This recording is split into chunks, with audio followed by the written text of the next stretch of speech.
तो फिर एक बार गुड आफ्टरनून आप सभी को, सभी ऑनलाइन स्टूडेंट्स को भी। हम लोग बातचीत कर रहे हैं इस समय राष्ट्रीय आंदोलन में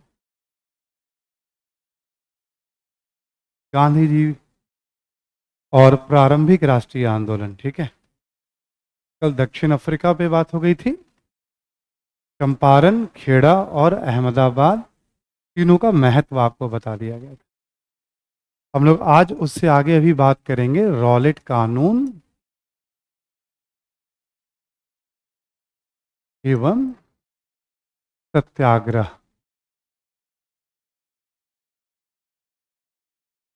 तो रॉलेट कानून एवं सत्याग्रह की बात करेंगे। ठीक है, सबसे पहले हम लोग देखेंगे इसमें कानून क्या है। ठीक है, और फिर सत्याग्रह की बात करेंगे, है ना। कल वैसे एक बार हम चर्चा कर चुके थे आपसे हम, फिर अभी लिखते लिखते आप समझ जाएंगे। लिखना शुरू करिए आप। रॉलेट कानून एवं सत्याग्रह शीर्षक दे दें, और सबसे पहले रॉलेट कानून लिखने जा रहे हैं हम लोग। ठीक है, कि रॉलेट कानून क्या है। देखें आप कि क्रांतिकारी गतिविधियों पर क्रांतिकारी गतिविधियों पर नियंत्रण स्थापित करने के उद्देश्य से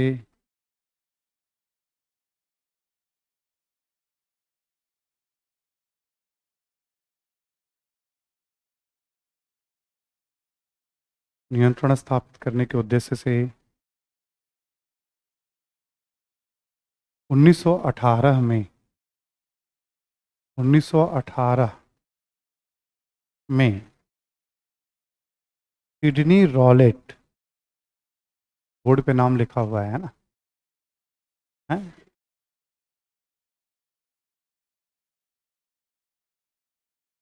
कार पेज ही आगे लेके चला गया।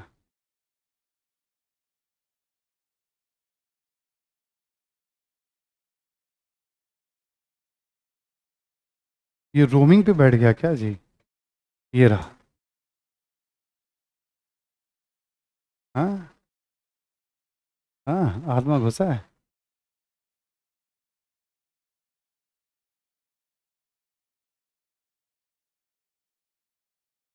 आ गया था। क्रांतिकारी गतिविधियों पर नियंत्रण स्थापित करने के उद्देश्य से, ठीक है, 1918 में किडनी रॉलेट की अध्यक्षता में किडनी रॉलेट की अध्यक्षता में रॉलेट की अध्यक्षता में एक समिति गठित की गई।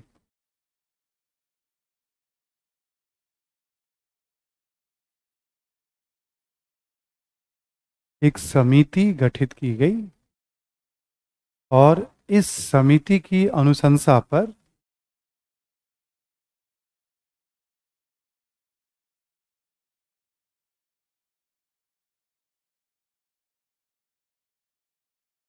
समिति की अनुशंसा पर मार्च 1919 में रॉलेट कानून पारित किया गया।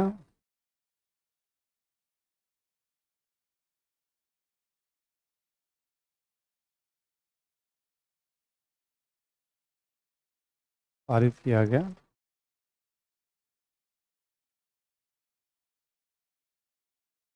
लिखें आप प्रावधान इस कानून में क्या था। देखिए, संदेह के आधार पर किसी व्यक्ति को गिरफ्तार किया जा सकता है।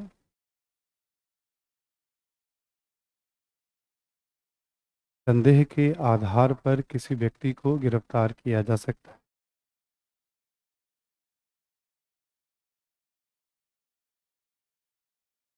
किसी व्यक्ति को गिरफ्तार किया जा सकता है। मुकदमा चलाए बिना 2 वर्ष तक जेल में रखा जा सकता है। मुकदमा चलाए बिना 2 वर्ष तक जेल में रखा जा सकता है।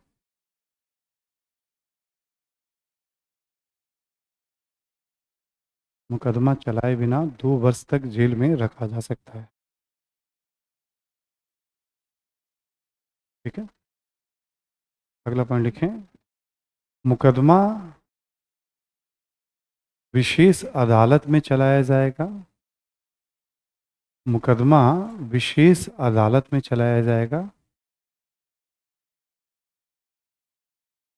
मुकदमा विशेष अदालत में चलाया जाएगा। एक और लिख लें। और इस अदालत के निर्णय के विरुद्ध, इस अदालत के निर्णय के विरुद्ध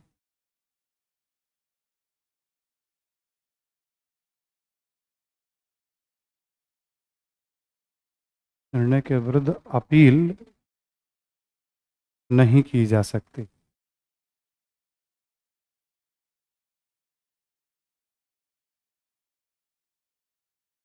इस अदालत के निर्णय के विरुद्ध अपील नहीं की जा सकती। पॉइंट्स में देख ही सकते हैं, आप समझ सकते हैं कितना खतरनाक कानून था उस समय। संदेह पे कि ये क्रांतिकारी हो सकता है।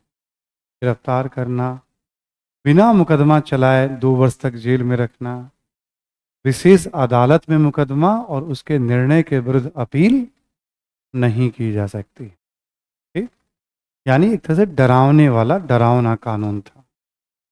ठीक, ये हो गया रॉलेट कानून। अब आप लिखें रॉलेट सत्याग्रह।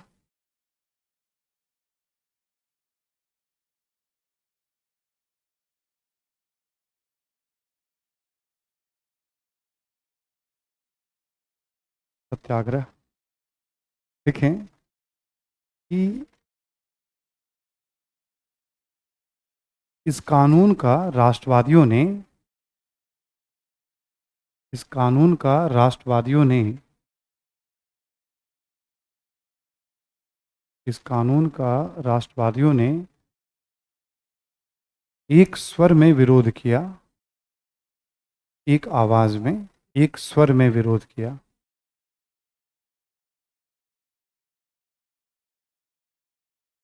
इसे काला कानून कहा गया, ब्लैक।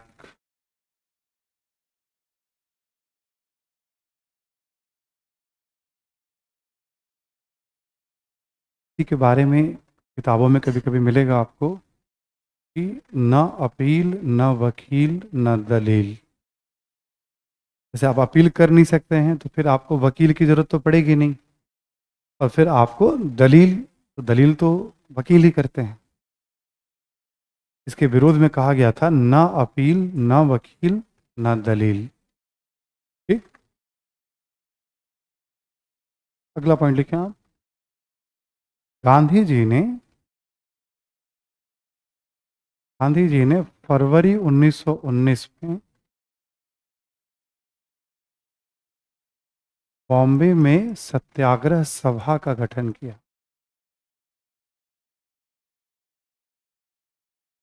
बॉम्बे में सत्याग्रह सभा का गठन किया।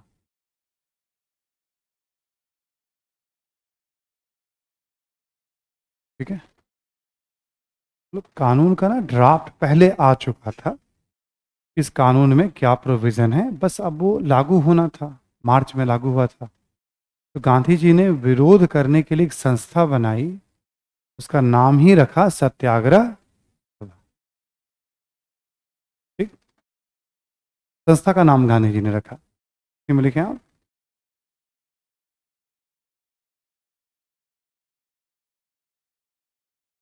लिखें कि इस संस्था को, इस संस्था को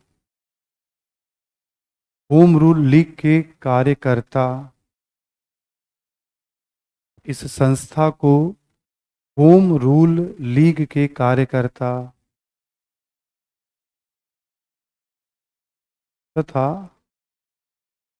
फिरंगी महल उलेमा संप्रदाय फिरंगी महल उलेमा संप्रदाय, एक संस्था थी लखनऊ की, कार्यकर्ता एवं फिरंगी महल उलेमा संप्रदाय का समर्थन मिला।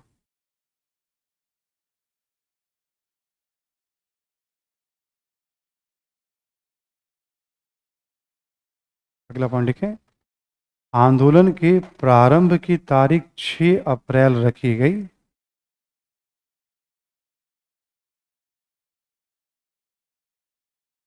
आंदोलन के प्रारंभ की तारीख 6 अप्रैल रखी गई।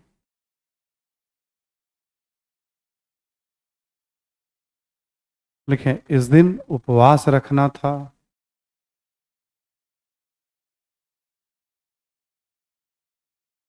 इस दिन उपवास रखना था। कॉमा देख लिखेंगे आप। हड़ताल करना था। उपवास रखना था, हड़ताल करना था। प्रतिबंधित प्रतिबंधित साहित्य संबंधी कानून का उल्लंघन करना था। प्रतिबंधित साहित्य संबंधी कानून का उल्लंघन करना था।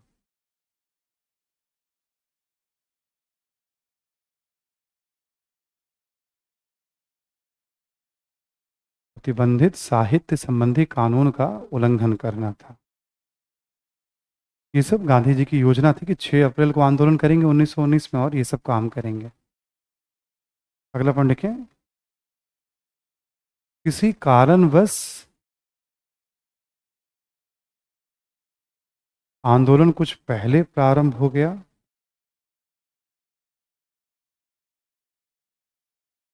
किसी कारणवश आंदोलन कुछ पहले प्रारंभ हो गया।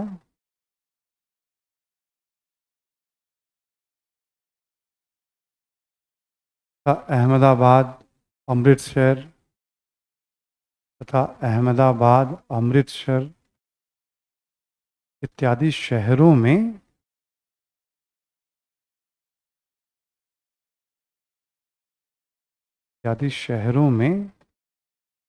हिंसा भी हुई। शहरों में हिंसा भी हुई। मतलब आंदोलन जब शुरू हुआ तो पुलिस ने रोकने की कोशिश की। इनफैक्ट शुरू इसलिए हुआ कि पहली डेट 30 मार्च को रखी गई थी। गांधी जी के पास अपना कोई संगठन तो था नहीं कि पूरे हिंदुस्तान में मैसेज पहुंचा पाए।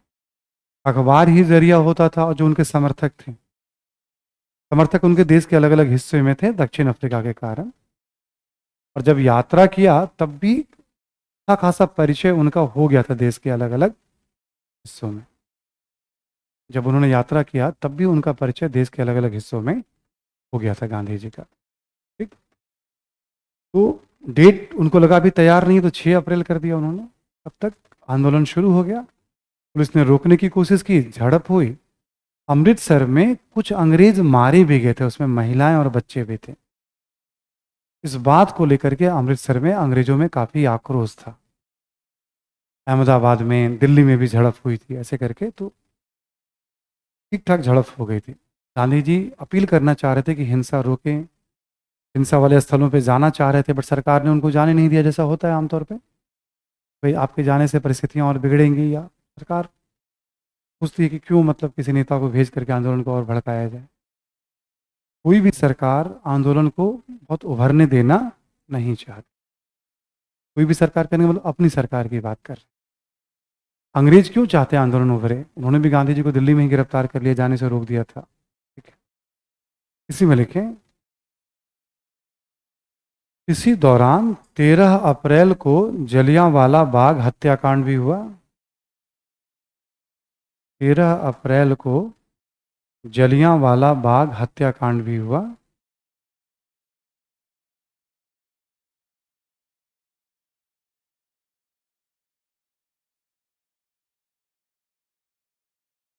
हत्याकांड भी हुआ।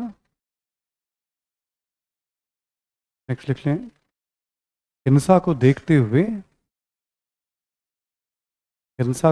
हुए गांधी जी ने आंदोलन वापस ले लिया।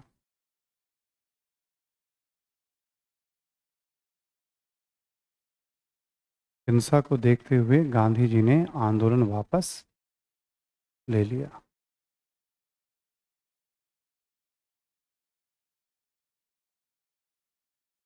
ठीक है, 18 अप्रैल को गांधी जी ने आंदोलन, सब डेट याद नहीं रखना है आपने।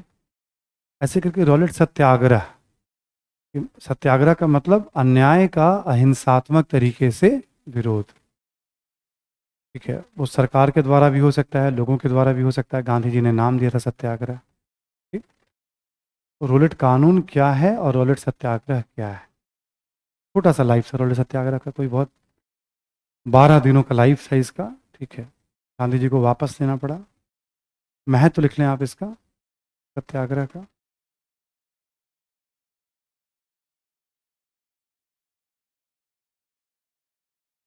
ठीक है, गांधी जी के आह्वान पर,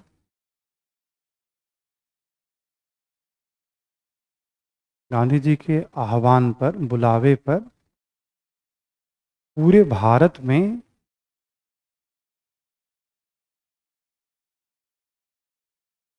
इस कानून का विरोध किया गया।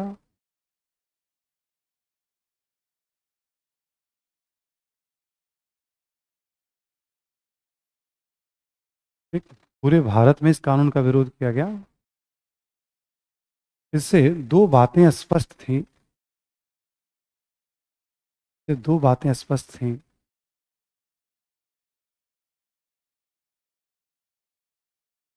स्पष्ट थी। प्रथम, दो बातें स्पष्ट थी। प्रथम, देखेंगे गांधी जी की स्वीकार्यता अखिल भारतीय स्तर पर है। गांधी जी की स्वीकार्यता अखिल भारतीय स्तर पर है।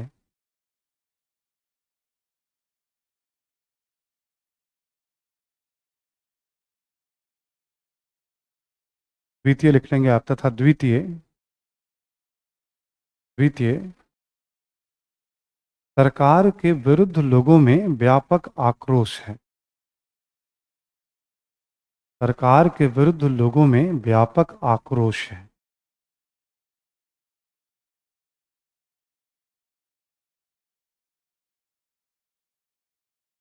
सरकार के विरुद्ध लोगों में व्यापक आक्रोश है। दो चीजें बहुत क्लियर थी, क्योंकि गांधी जी के पास कोई संगठन नहीं था। गांधी जी ने मौखिक आह्वान किया था अखबारों के माध्यम से सूचना दे करके, और जिस तरह से समर्थन मिला उसके आधार पर कि अखिल भारतीय स्तर के नेता हैं ये, और दूसरा पूरे देश में लोग विरोध में सड़कों पे आ गए, सरकार को लेकर गुस्सा भी है लोगों में। दो बातें एकदम स्पष्ट थी। इस, अगला पॉइंट लिखें।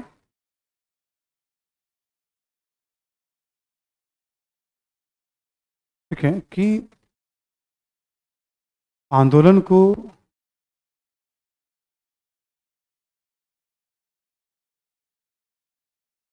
अधिक संगठित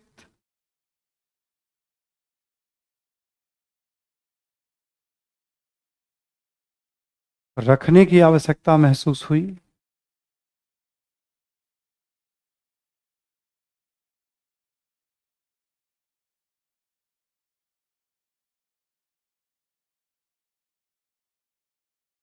अन्यथा सरकार को, अन्यथा सरकार को दमन का, दमन, अन्यथा सरकार को दमन का बहाना मिल जाएगा।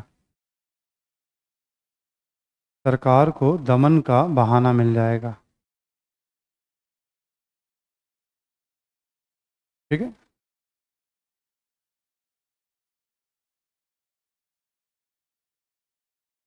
ये बात क्लियर था कि थोड़ी हिंसा में सरकार ने जलियांवाला बाग हत्याकांड, या आप 2 कर रहे हैं तो सरकार 200 कर रही है रिटेलिएट में। तो हर हालत में आंदोलन को अहिंसात्मक रखना है, संगठित रखना है, वरना फिर सरकार को तो बहाना मिल जाएगा।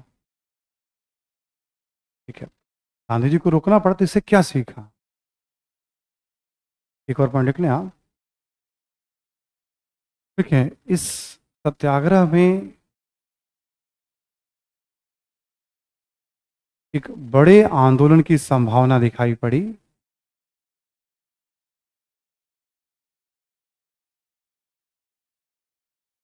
एक बड़े आंदोलन की संभावना दिखाई पड़ी।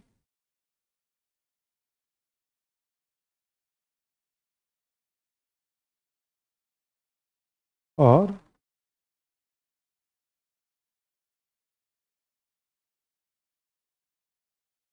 असहयोग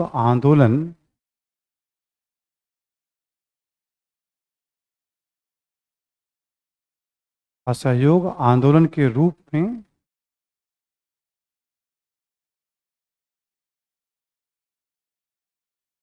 यह संभावना फलीभूत हुई। असहयोग आंदोलन के रूप में यह संभावना परिवर्तित हुई या फलीभूत हुई। ठीक है। तो इसमें तुरंत सरकार को डर नहीं गई, डर तो संभल तो गए अपने नेता। इस तरह से आंदोलन चलाना ठीक नहीं है। और आज की तरफ से देखेंगे, जैसे ये तो हो गया किताब जैसे जैसे हम पढ़ते हैं। मुझे लगा यहाँ पे एक बार के लिए कि गांधी जी ने एक संस्था बना करके गांधी जी ने ये दिखाया राष्ट्रीय आंदोलन के नेताओं को, संगठनों को, देख लो ये है मेरी ताकत। एक मतलब आज के हिसाब से देखें तो लोग क्या करते हैं, अपनी ताकत दिखाते हैं ताकि किसी से वो बार्गेन। बट यहाँ बार्गेन कुछ पाने के लिए नहीं करना था। गांधी जी निश्चित तौर पे सोच रहे थे कि कोई भी ऐसा आंदोलन कांग्रेस के मंच से चलेगा तो ज़्यादा बेहतर होगा। उसकी स्वीकार्यता है, उसकी पहुंच पूरे हिंदुस्तान में है, शहरों में है, कांग्रेस को सब लोग जानते हैं। गांधी जी ने बस एक तरह का एक मैसेजिंग का काम किया और कन्विंस करने में लग गए कांग्रेस के नेताओं को। कांग्रेस के मंच से हम आंदोलन चलाते हैं। मैं थोड़ा सा इसको ऐसे भी देखता हूँ, गांधी जी ने एक तरह से अपने आप को मतलब एक पोजीशन दिया, भाई मैं नेता हूँ, आंदोलन करने के लिए तैयार हूँ, आपके पास मंच है, बोलो तो फिर हम, ठीक है, समर्थक मेरे भी हैं तो मैं लीड करता हूँ इसको। इतना आसान नहीं होता ट्रांजिशन करना, एक लीडर से दूसरे लीडरशिप में जाने में ना। आप कभी भी नोटिस करिएगा किसी भी दल में, उत्तर प्रदेश की एक पार्टी है समाजवादी पार्टी, मुलायम सिंह जी के बाद प्रमुख कौन होगा, इतना दाव पेच चला गया वहां पे। फाइनली अखिलेश जी उसके प्रमुख हैं अब, चचा में, भतीजे में, और भी चचा थे और भी भतीजे थे, मतलब बड़ा परिवार था, कई चचा हैं कई भतीजे हैं उसमें। ठीक है। और फाइनली अखिलेश जी, मतलब सब दाव पेच के बाद अखिलेश जी ने सत्ता अपने पास, कोई पार्टी में अंदर रहा, कोई बाहर गया, तो खूब दाव पेच होते हैं। इवन कांग्रेस में सोनिया जी के बाद नेतृत्व कौन करेगा, बहुत चीज़ें बाहर नहीं आई हैं। बट ऐसा नहीं कि अंदर खाने में नहीं होती होगी। ठीक है। या हो सकता है कभी आगे चल के बाहर आए। कुछ बातें तो पर्दे के पीछे हैं, तो मैं उसको कैसे रिवील कर सकता हूँ मैं भी दावे के साथ कि नहीं ऐसा हुआ ही होगा। हुआ तो है। ठीक है। तो एक पीढ़ी से दूसरी पीढ़ी में जब जाते हैं, एक स्थानीय पार्टी है बिहार की, मतलब अच्छा जनाधार है उनका, राष्ट्रीय जनता दल, आरजेडी, लालू जी की पार्टी जो है, उनमें भी उनके दो बेटे हैं और एक मतलब जो बड़ी बेटी हैं। ठीक है। खूब सारा टकराव चला था उनमें भी, कौन प्रमुख होगा। मतलब टकराव मतलब लड़ते नहीं है उस तरह से, वो अलग अलग लामबंदी होती है उनके इर्द गिर्द, फिर देखा जाता है। फाइनली लगभग तेजस्वी जी के हाथ में वहाँ बागडोर सौंप दी गई है। ठीक है। अदरवाइज परिवार में काफ़ी सारा डिस्प्यूट दिखाई पड़ता था उसमें भी। तो क्या होता है कि जब भी पीढ़ी से दूसरी पीढ़ी में ट्रांसफर, जबकि ये तो वंश के आधार पर है, भाजपा में तो वंश वाला सिस्टम नहीं है, कम से कम टॉप लीडरशिप में। वहां तो बस बहुत सारी चीजें देखी जाती हैं, कौन उस रेस में आएगा। ऐसा नहीं होता है जैसे अगला कौन होगा, तो क्या प्रधानमंत्री जी भी तो चाहेंगे ना कि हम किसी योग्य हाथों में सत्ता सौंपें। बट उसका समीकरण ऊपर, चूंकि वंश आधारित पार्टी नहीं है भाजपा, लेकिन परिवार के लोग वहां भी चुनाव लड़ते हैं। बट जो जितने नेता देखेंगे आप, वो सब मेहनत से उस मुकाम पे पहुंचे। तो जब आडवाणी जी को सत्ता की चाबी न देकर मोदी जी को सौंपी गई थी, तब भी बहुत समस्या हुई थी। बहुत सारे नेता थे विरोध में उस समय, इतना आसान नहीं था।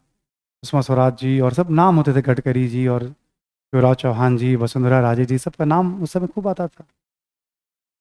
धीरे धीरे करके देखेंगे, जब तक जितने उस कहा जाता है कि जो उस दौर के समर्थक नेता थे, ये कोई कहता नहीं है अपनी पार्टी के योग्य नेताओं के बारे में, लेकिन अखबारों में इस तरह का विश्लेषण देखेंगे आप, उन सब नेताओं को धीरे धीरे सम्मान दिया गया या साइड कर दिया गया। कोई भी नेता चाहता है उसकी अपनी टीम हो, तब वो प्रभावी तरीके से काम कर पाएगा। ये अभी करंट का है। अभी जब डीएमके था, चलो ये तो नॉर्थ इंडिया की बात होगी मैक्सिमम, भाजपा तो चलो राष्ट्रीय पार्टी है, डीएमके में भी सेम कहानी थी। स्टालिन की आज सरकार है।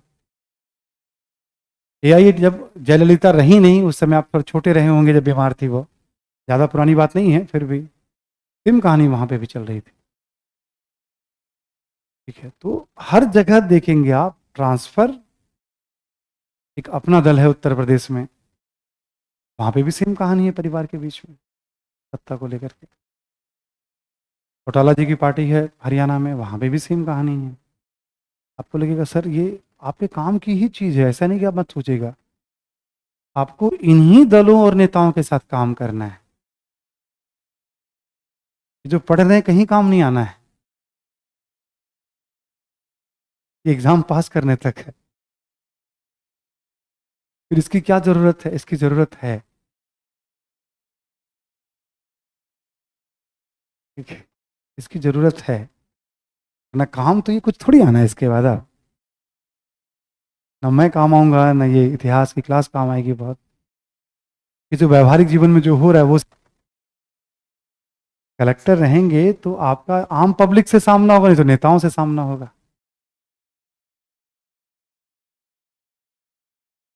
आप एक बात ध्यान रखिएगा, बड़ा पद है, पावर है इसमें, बट बहुत आसान नहीं होगा। आप सोच रहे हैं कलेक्टर बनना बहुत, मतलब बन गए तो बात, आज से कई गुना, मतलब आप कल्पना नहीं कर सकते हैं कितने दायित्व होंगे आपके ऊपर। बहुत जीवन सुखमय हो जाएगा आपका, जो चाहेंगे वो कर लेंगे, ये सब कुछ नहीं होना है। आप जीवन में बदलाव बहुतों के लिए आएंगे। आप बड़े दायित्व होंगे, जिम्मेदारियों का एहसास होगा, आपको लगेगा कि समाज राष्ट्र निर्माण में आप वाकई बहुत बड़ा योगदान दे रहे हैं, अच्छे से काम करेंगे तो।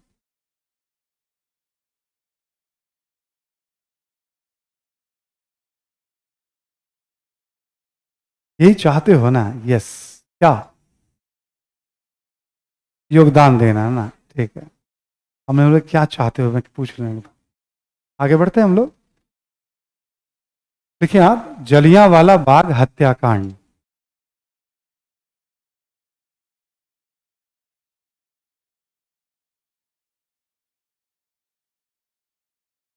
जलियांवाला बाग हत्याकांड।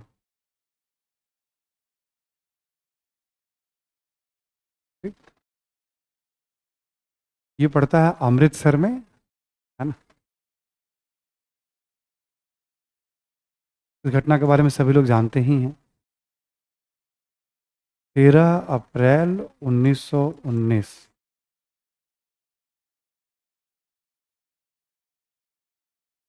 बाग में बड़ी संख्या में भीड़ एकत्रित थी। लिख लें आप, 13 अप्रैल 1919, बाग में बड़ी संख्या में भीड़ एकत्रित थी।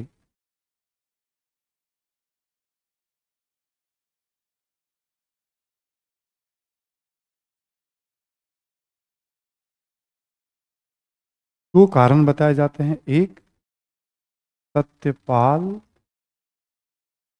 एवं सैफुद्दीन किचलू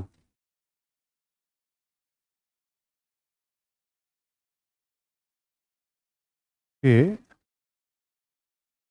गिरफ्तारी के विरोध में।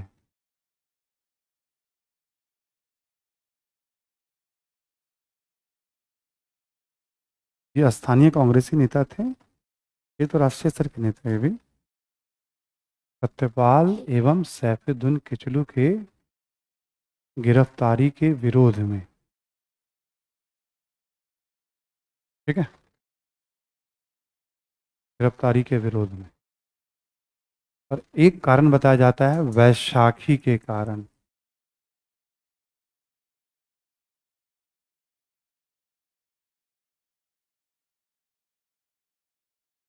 पहला हो गया सत्यपाल सैफुद्दीन किचलू के गिरफ्तारी के विरोध में, और एक कारण बताया जाता है वैशाखी के कारण। त्योहार है तो कुछ लोग उसमें भी भीड़ चल के देखते हैं क्या हो रहा है। कहीं भी भीड़ दिखाई पड़ती है तो अपने यहाँ इतनी आबादी के 10, 50, 100 लोग तो वैसे हो जाते हैं, चल के देखते हैं क्या होता है वहां पे। लोग वैसे जमा हो जाते हैं, है ना। ठीक। जहाँ पे एक उस समय लेफ्टिनेंट गवर्नर थे माइकल माइकल ओ डायर। ये उस समय पंजाब के लेफ्टिनेंट गवर्नर थे।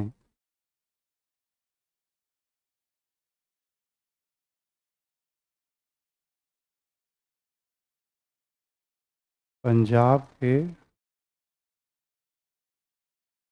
लेफ्टिनेंट गवर्नर,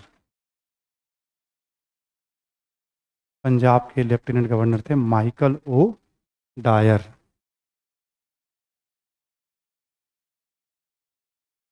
एक ब्रिगेडियर थे आर्मी में, सैनिक अधिकारी थे, उनका नाम था जनरल डायर। जनरल डायर ने ही गोली चलाने का आदेश दिया था।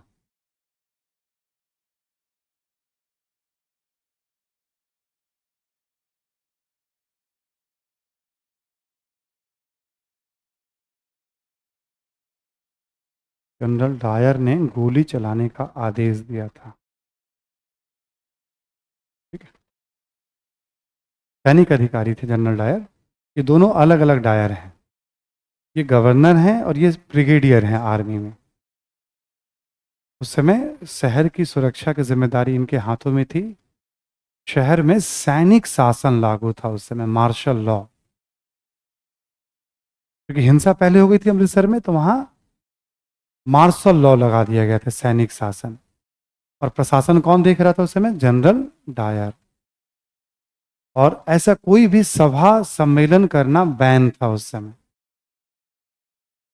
ठीक, तो सभा बुला ली गई थी और इन्होंने बिना किसी सूचना के, वार्निंग के कि आप हट जाइए या कुछ भी किसी तरह का, या हल्का बल प्रयोग करते इन्होंने गोली चलानी शुरू कर दी।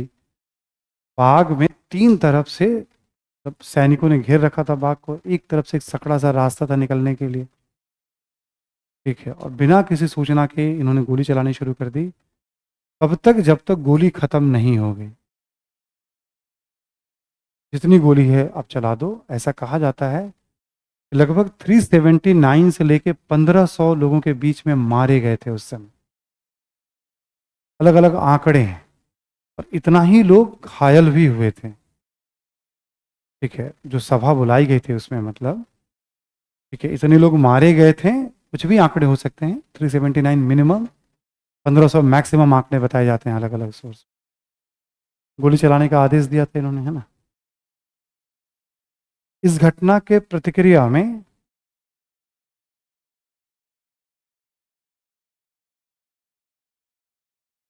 इस घटना के प्रतिक्रिया में रविंद्रनाथ टैगोर ने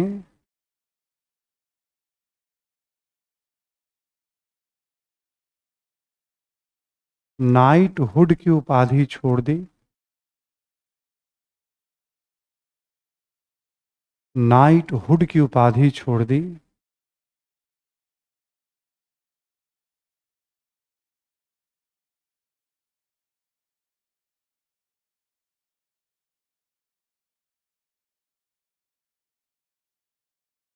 और टी शंकरन नायर ने टी शंकरन नायर ने वायसराय की कार्यकारिणी से इस्तीफा दे दिया। टी शंकरन नायर ने वायसराय की कार्यकारिणी से इस्तीफा दे दिया।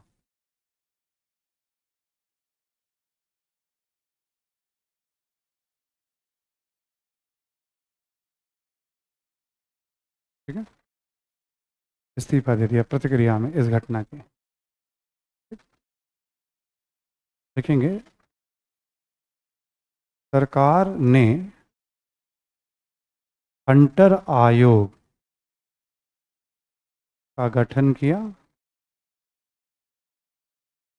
इस मामले की जांच के लिए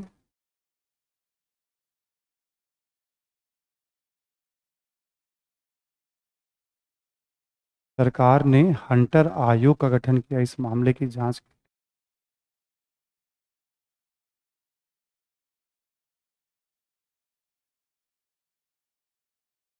कांग्रेस ने मालवीय जी की अध्यक्षता में एक जांच समिति बनाई। कांग्रेस ने मालवीय जी की अध्यक्षता में एक जांच समिति बनाई।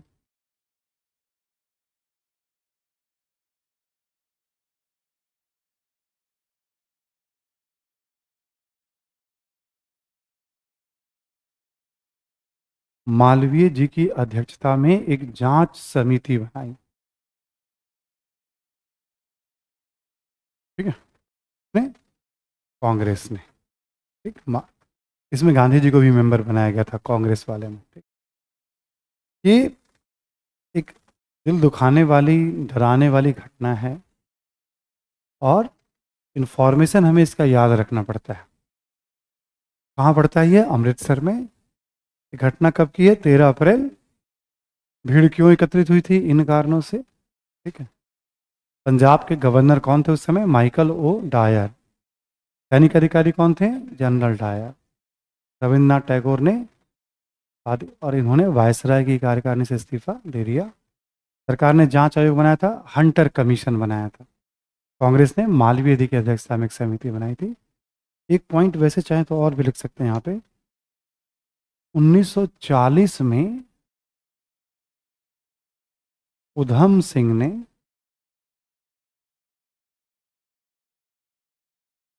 हत्या की थी इसकी, नहीं, लेफ्टिनेंट गवर्नर की, माइकल ओडायर की। उधम सिंह ने माइकल ओडायर की हत्या की थी।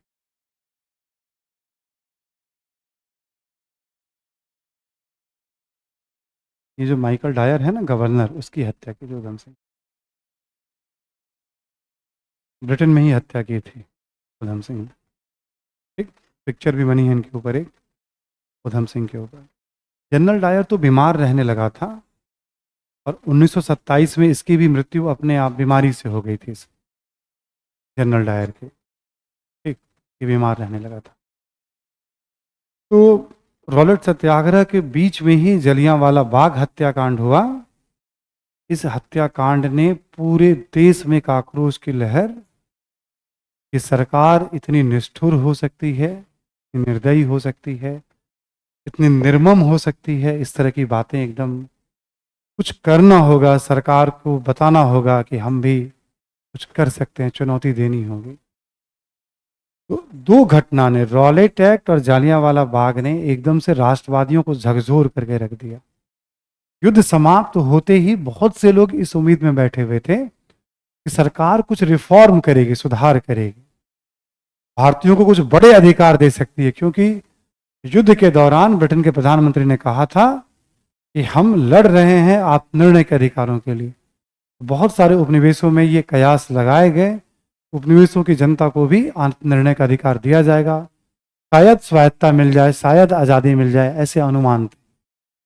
युद्ध समाप्त होने के बाद ब्रिटेन के प्रधानमंत्री ने साफ साफ कहा, यह जो आत्मनिर्णय था यह स्वतंत्र देशों के लिए था, उपनिवेशों के लिए नहीं। जैसे नेता कहते हैं, नेता बात की व्याख्या बदल देते हैं। उन्होंने कहा, ये जो मैंने घोषणा की थी उपनिवेशों के लिए नहीं, इंडिपेंडेंट कंट्री के लिए की। तो अभी कोई उपनिवेश ये ना सोचे कि उन्हें आज़ादी मिलने जा रही है या स्वायत्ता मिलने जा रही है।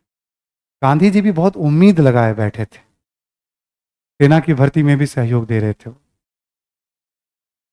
फर्स्ट वर्ल्ड वॉर के दौरान गांधी जी को भी कभी कभी लोग कहते थे जनरल गांधी हैं ये। गांधी जी अंग्रेजों के पक्ष को उचित मानते थे, उनको लगता था शायद युद्ध के बाद भारतीयों को बहुत बड़ा रियायत। गांधी जी किसी को भी मौका देने के पक्ष में रहते थे, उसको मौका दिया जाए, अवसर दिया। गांधी जी भी स्तब्ध थे रॉलेट कानून से और जलियांवाला बाग हत्याकांड से। 1919 का अधिनियम लागू होगा, उसमें काफी सारे सुधार होंगे, बट अपेक्षाओं के अनुरूप तो नहीं होंगे, उसको लेकर के भी नाराजगी होगी। तब तक एक खलीफा का मुद्दा भी उठने लगेगा 1919 में। तो गांधी जी थोड़े समझदार चालाक नेता भी थे, उनको लग गया कि ये मुद्दा भी बहुत काम आ सकता है। उस मुद्दे को उन्होंने 19 में ही समर्थन देना शुरू कर दिया कि हमें एक बड़े आंदोलन की तैयारी करनी है। और फिर 1920 में कांग्रेस के मंच से असहयोग आंदोलन चलाया जाएगा गांधी जी के नेतृत्व में, उसकी बात करेंगे। तो कहा जाता है गांधी जी सहयोगी थे, गिफ्ट का इंतजार कर रहे थे। युद्ध के बाद सरकार के सहयोगी थे। युद्ध के बाद सरकार ने गांधी जी को रॉलेट एक्ट दिया, जलियांवाला बाग दिया, 1919 का अधिनियम दिया। रिटर्न गिफ्ट काफी जो है डराने वाला था, और गांधी जी धीरे धीरे सहयोगी से असहयोगी बन गए, सहयोगी से असहयोगी की तरफ गांधी जी मुड़ गए। ठीक, तो ये सब बैकग्राउंड बन जाएगा आपका असहयोग आंदोलन का। इसी से संबंधित एक और घटना यहाँ पे वो है खिलाफत आंदोलन। इसके बारे में जरा समझ लेते हैं। देखिए आप,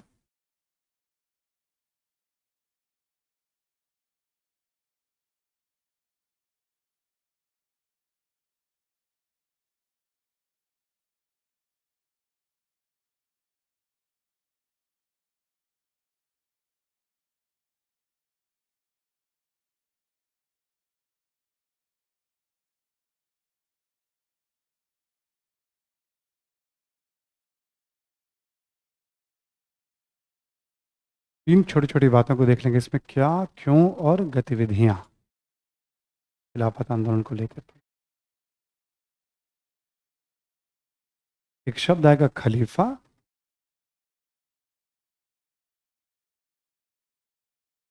जिन लोगों ने मेडिवल वाली क्लास कर रखी है उनको तो पता है ही। खलीफा इस्लाम में राजनीतिक धार्मिक प्रमुख को कहा जाता है। खलीफा कौन होंगे इसको लेकर के विवाद रहा है शिया सुन्नी में। और समय समय पे खलीफा का जो निवास स्थल है वो अलग अलग रहा है।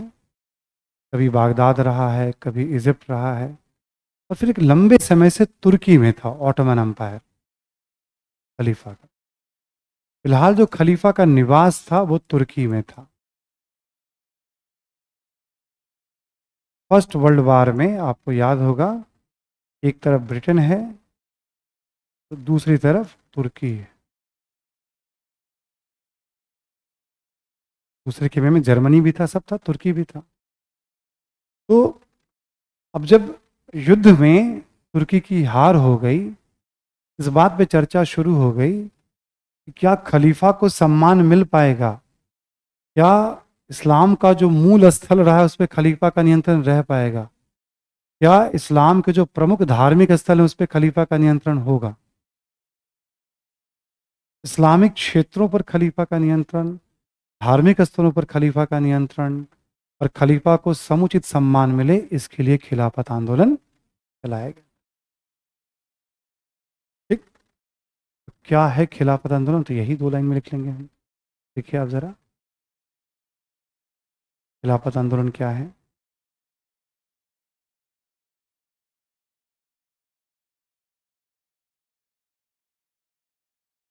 लिखें कि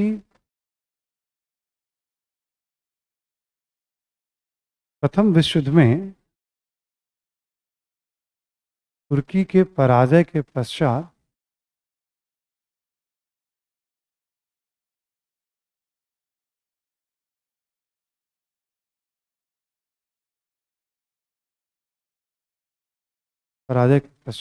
खलीफा के सम्मान,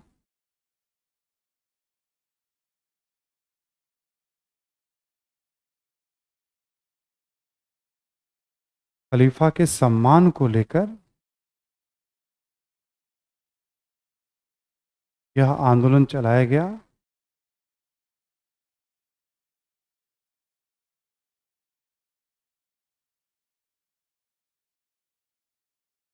लिखें, खलीफा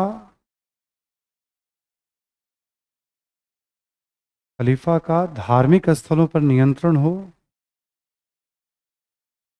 खलीफा का धार्मिक स्थलों पर नियंत्रण हो,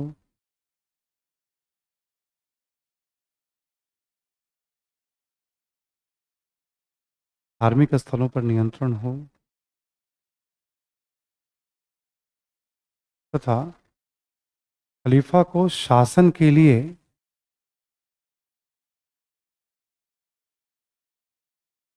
खलीफा को शासन के लिए पर्याप्त भूभाग दिया जाए,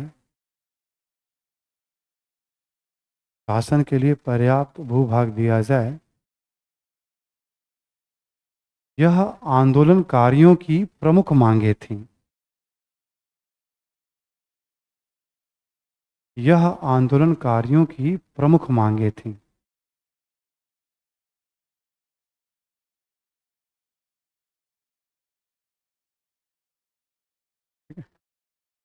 यह आंदोलनकारियों की प्रमुख मांगे थी कि पर्याप्त भूभाग। तो खिलाफत आंदोलन क्या है? तो खलीफा के सम्मान के लिए, ठीक। और उनको सम्मान कैसे मिलेगा? तो जैसे मक्का है, मदीना है, ये सब जो प्रमुख स्थल हैं खलीफा के पास हो। और जो मेन क्षेत्र माना गया है सऊदी अरब का, फिलिस्तीन का, सीरिया का, इराक का, ये सब मेन मुख्यतः खिलाफत का उदय यहीं से हुआ है, ठीक है। तो इन सब क्षेत्रों पे खलीफा का नियंत्रण हो, ठीक। क्यों शुरू हुआ, लिखें आप।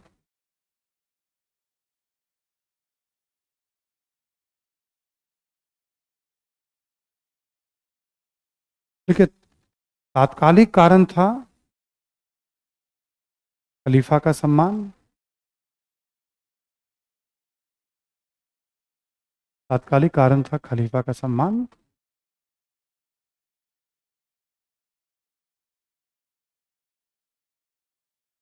कॉमा देखिए इसे में लिखेंगे, हालांकि हालांकि कई अन्य कारणों से भारतीय मुस्लिम समुदाय में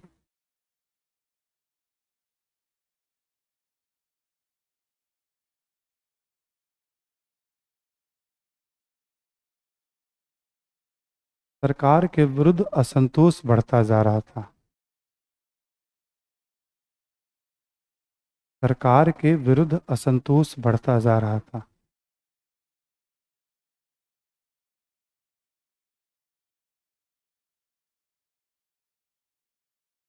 ठीक है, सरकार के विरुद्ध असंतोष बढ़ता जा रहा था। लिखें जैसे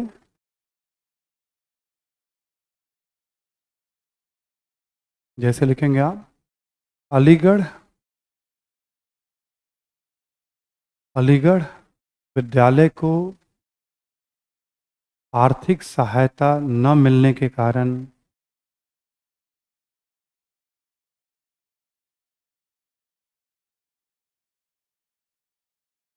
आर्थिक सहायता न मिलने के कारण, कौमा, बंगाल विभाजन रद्द किए जाने के कारण,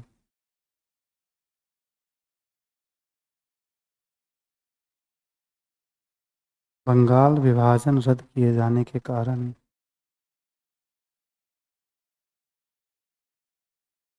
ठीक है, बंगाल विभाजन रद्द किए जाने के कारण इत्यादि। मुस्लिम समुदाय, बेसिकली ये आंदोलन मुस्लिम समुदाय का आंदोलन है। मुस्लिम समुदाय ने क्यों शुरू किया? एक तो खलीफा को सम्मान मिले, कुछ और कारण हैं।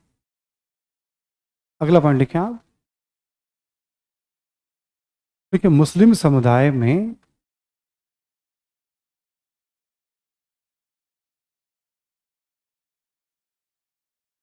मुस्लिम समुदाय में आधुनिक शिक्षा के प्रसार के साथ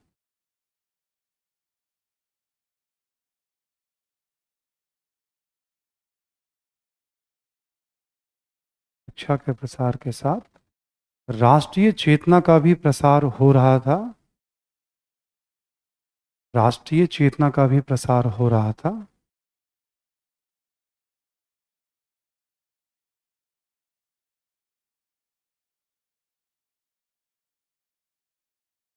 जिनमें राष्ट्रवादी भाव होगा वो वैसे भी विरोध करेंगे, कोई ना कोई मुद्दे की तलाश कर लेंगे। नेक्स्ट पॉइंट लिखें कि परिस्थितियां भी आंदोलन के अनुकूल थी।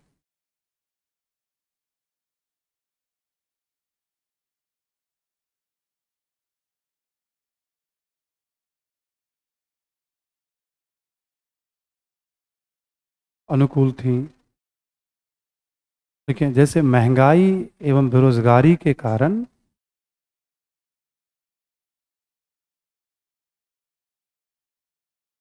महंगाई एवं बेरोजगारी के कारण आम लोगों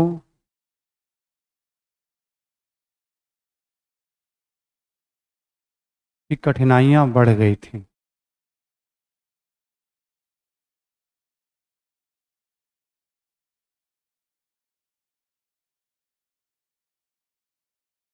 आम लोगों की कठिनाइयां बढ़ गई थी।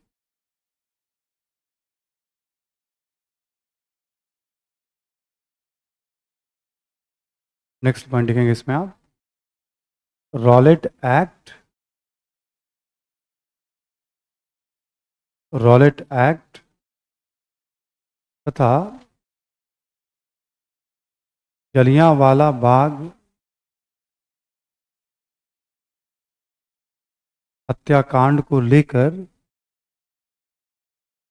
जलियांवाला बाग हत्याकांड को लेकर लोगों में आक्रोश था।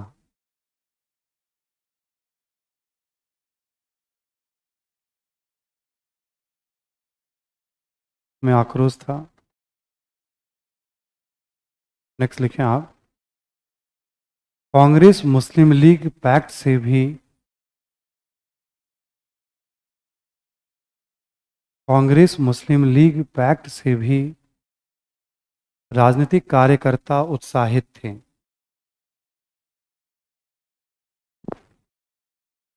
पैक्ट से भी राजनीतिक कार्यकर्ता उत्साहित थे।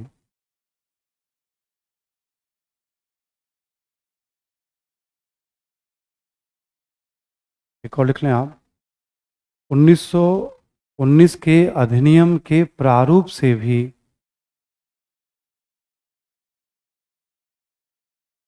1919 के अधिनियम के प्रारूप यानी ड्राफ्ट से भी राष्ट्रवादियों में असंतोष था।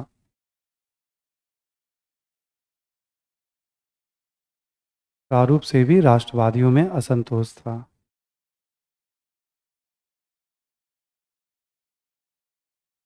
ठीक है, प्रारूप से भी राष्ट्रवादियों में असंतोष था। ठीक है, एक बार कारणों को पढ़ लीजिए फिर से आप, खिलाफत आंदोलन क्यों।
ठीक है, डन। शुरू में जो दो प्रमुख कारण हमने बताए, तीन, वो मुस्लिम समाज से संबंधित थे। उसके बाद हमने कुछ कॉमन कारण बताया कि परिस्थितियां भी आंदोलन के। अच्छा, अभी हम इसी पे लिखते हैं कि असहयोग आंदोलन क्यों शुरू हुआ, 1920 में स्टार्ट हुआ था, तो सेम कारण। समझ में आ गई बात। बस उसमें एक और ऐड कर देंगे, खिलाफत के मुद्दे को लेकर भी राष्ट्रवादियों में असंतोष था। ये सारे पॉइंट यही रहेंगे, उसमें एक पॉइंट और ऐड कर देंगे, तो अलग से मैं नहीं लिखवाने वाला हूं कि असहयोग क्यों, सेम कारण है। बट जब असहयोग क्यों कारण लिखेंगे तो यहां पे हमने क्या किया, मुस्लिम समाज से संबंधित कारण को हमने पहले लिख दिया। वहां पे उस कारण को या तो बीच में या लास्ट में, बीच में लेके जाएंगे उसको, क्योंकि मुस्लिम समाज से संबंधित आंदोलन है, इसलिए उन कारणों को हमने यहां पहले प्रेजेंट, उस कारण को क्या करेंगे, बीच में कहीं लेके आ जाएंगे, बाकी कुछ नॉर्मल कारण फिर ऐसे करके हम प्रेजेंट कर देंगे। ठीक, तो सेम रीजन होगा अभी, क्योंकि एक ही साथ दोनों घटनाएं घट रही, तो पृष्ठभूमि तो एक ही है दोनों की। क्लियर ना। चलिए अब गतिविधियां लिख लीजिए आप।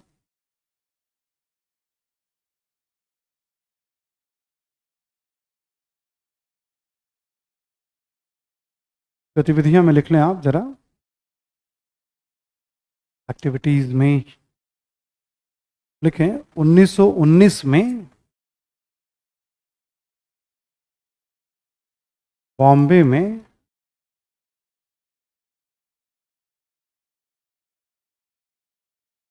खिलाफत समिति का गठन किया गया। बॉम्बे में खिलाफत समिति का गठन किया गया।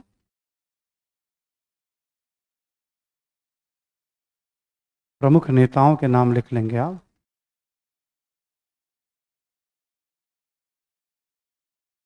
मोहम्मद अली, मोहम्मद अली, ठीक है, मोहम्मद अली कौमा, शौकत अली,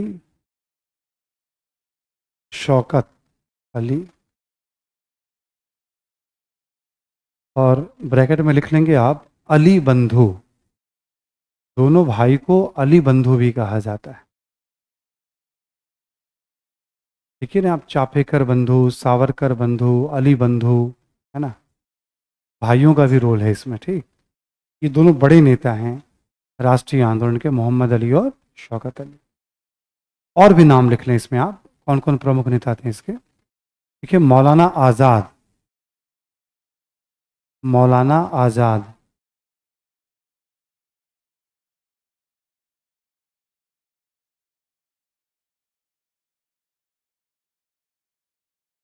इसी में लिखेंगे नाम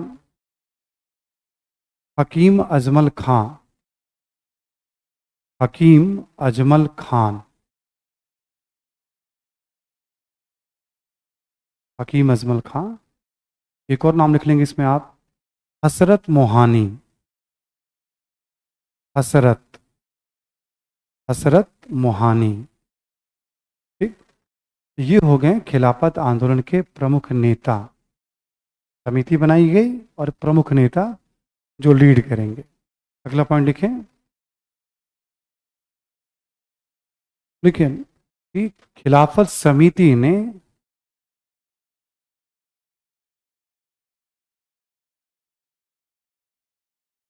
अखबारों एवं सभाओं के माध्यम से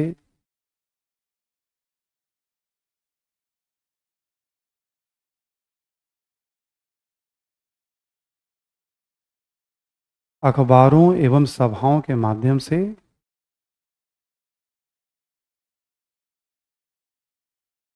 सभाओं के माध्यम से लिखेंगे मुस्लिम समाज को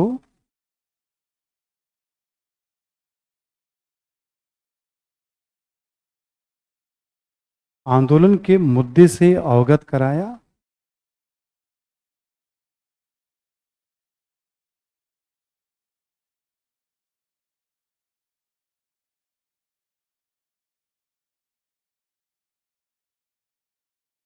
अखबार और सभा पैम्पलेट वगैरह से ये अवगत करा रहे थे कि हम लोग चाहते क्या हैं यार, मुस्लिम समाज को भी, बट मेन फोकस इनका मुस्लिम समाज के ही लोग थे पूरे भारत। इसी में अगला पॉइंट लिखें कि इन्होंने भारतीय सरकार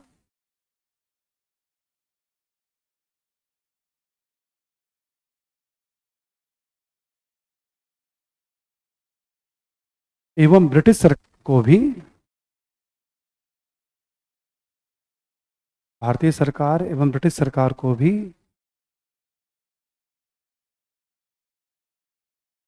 ज्ञापन सौंपा, ब्रिटिश सरकार को भी ज्ञापन सौंपा,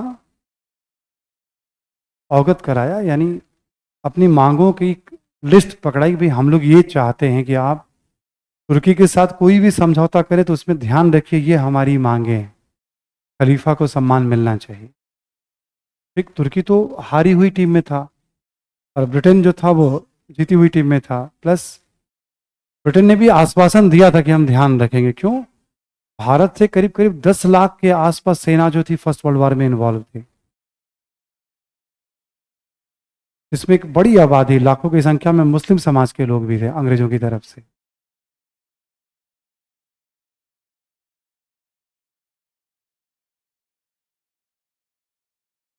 व्याख्या कर सकते हैं, बोलो। कानून की। ठीक है, तो मुस्लिम समाज के लोग भी बड़े थे, तो अंग्रेजों को पता था कहीं ये मुद्दा युद्ध के बीच में ही ना बिगड़ जाए, तो अंग्रेजों ने आश्वासन दिया था हम ध्यान रखेंगे। मतलब थोड़ी सी, मतलब बीजारोपण तो अंग्रेजों ने ही किया था, वो ये सब काम तो करते ही रहते थे। अब हम लोग क्यों कर रहे हैं उस पर चर्चा हो जाएगी, पहले तो घटनाक्रम हम लोग जरा, पहले क्या होता है, घटनाओं को सिलसिलेवार तरीके से पढ़ के समझ ले क्या क्या हुआ, फिर चर्चा होती है सही हुआ गलत हुआ, फायदा हुआ नुकसान हुआ। पहले तो घटनाओं के बारे में हमें सिस्टमेटिक तरीके से अवेयर होना होता है। ठीक है, तो इन्होंने सरकार को भी ज्ञापन सौंपा। मोहम्मद अली तो ब्रिटेन भी गए थे, पेरिस भी चले गए थे जहां शांति सम्मेलन चल रहा था। ये भी क्या संयोग है कि सुबह एक क्लास चल रही है वर्ल्ड हिस्ट्री की, उसमें मैं आज पेरिस शांति सम्मेलन ही पढ़ाया हूँ उसमें। ठीक है, 1919 का एक पेरिस शांति सम्मेलन का आज ही जिक्र किया है हमने। ठीक है, क्या प्रावधान थे और क्या उपलब्धियां हैं, क्या आलोचना है, वारसाई की संधि, तमाम डिटेल में आज चर्चा कर रहे थे। ठीक है, तो यहाँ तक बात हो गई। अगला पॉइंट लिखें आप। नवंबर 1919 में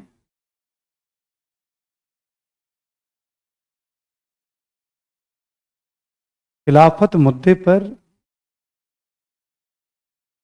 दिल्ली में एक सम्मेलन बुलाया गया।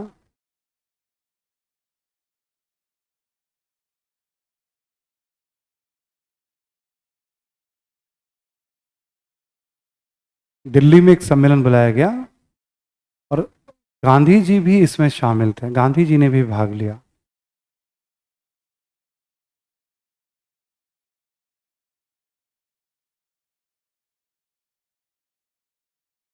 यहां पे आपको बस एक दो बातें ध्यान रखनी है जो जरूरी की बातें हैं। तो गांधी जी ने समर्थन किया कि नहीं, आपकी मांगे जायज है, सरकार को कहा कि आप इनकी मांगों को मानिए। गांधी जी ने सम्मेलन की अध्यक्षता भी की, दिल्ली सम्मेलन की गांधी जी ने अध्यक्षता भी की। ठीक, और कहा गया भाई आपकी मांगे जायज हैं, आप सपोर्ट करिए। कहा जाता है गांधी जी को यह भी लगा, एक तो दक्षिण अफ्रीका से ही कह रहे थे समाज के सभी वर्गों को साथ चलना है, उसमें हिंदू मुस्लिम एकता की बात भी थी। फिर गांधी जी को लग रहा था रोल अटैक के बाद, जलियांवाला बाग हत्याकांड के बाद एक बड़ा मुद्दा है और खिलाफत समिति मुसलमानों को जागरूक कर रही, संगठित कर रही है। कांग्रेस के साथ पहले ही समझौता हो चुका है मुस्लिम लीग का, लोगों में आक्रोश है ही, तो एक बड़े आंदोलन की संभावना गांधी जी को दिख रही थी। हम सपोर्ट करके मुस्लिम समुदाय को साथ लेकर के कांग्रेस के मंच से हम एक बड़ा आंदोलन कर सकते हैं, जो कि असहयोग आंदोलन हुआ भी। ठीक, तो गांधी जी ने भी इसमें पार्टिसिपेट किया। अगला पॉइंट लिखें। 1920 में 1920 में तुर्की के साथ की गई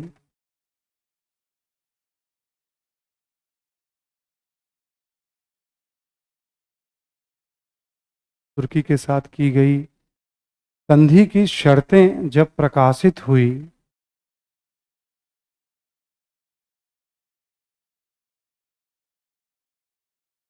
की गई संधि की शर्तें जब प्रकाशित हुई,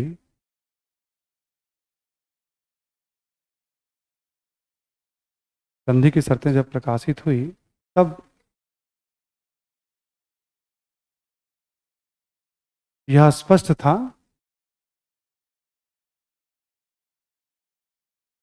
कि आंदोलनकारियों की मांगों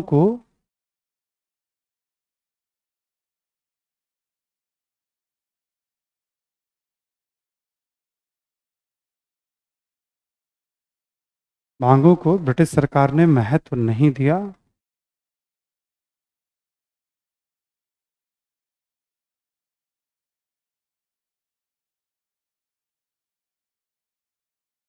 महत्व नहीं दिया।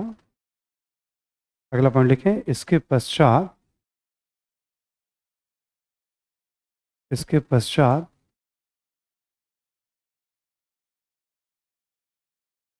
इलाहाबाद में खिलाफत समिति का सम्मेलन बुलाया गया।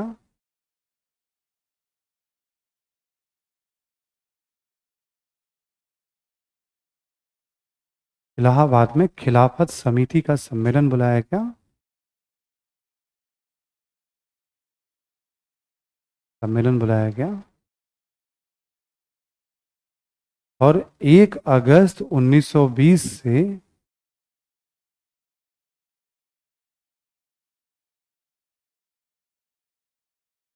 1 अगस्त 1920 से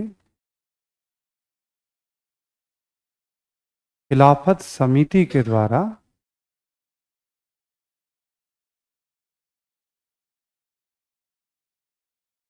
खिलाफत समिति के द्वारा सरकार के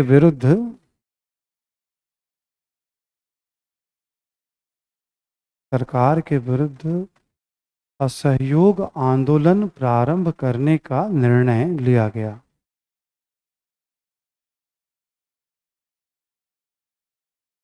असहयोग आंदोलन प्रारंभ करने का निर्णय लिया गया।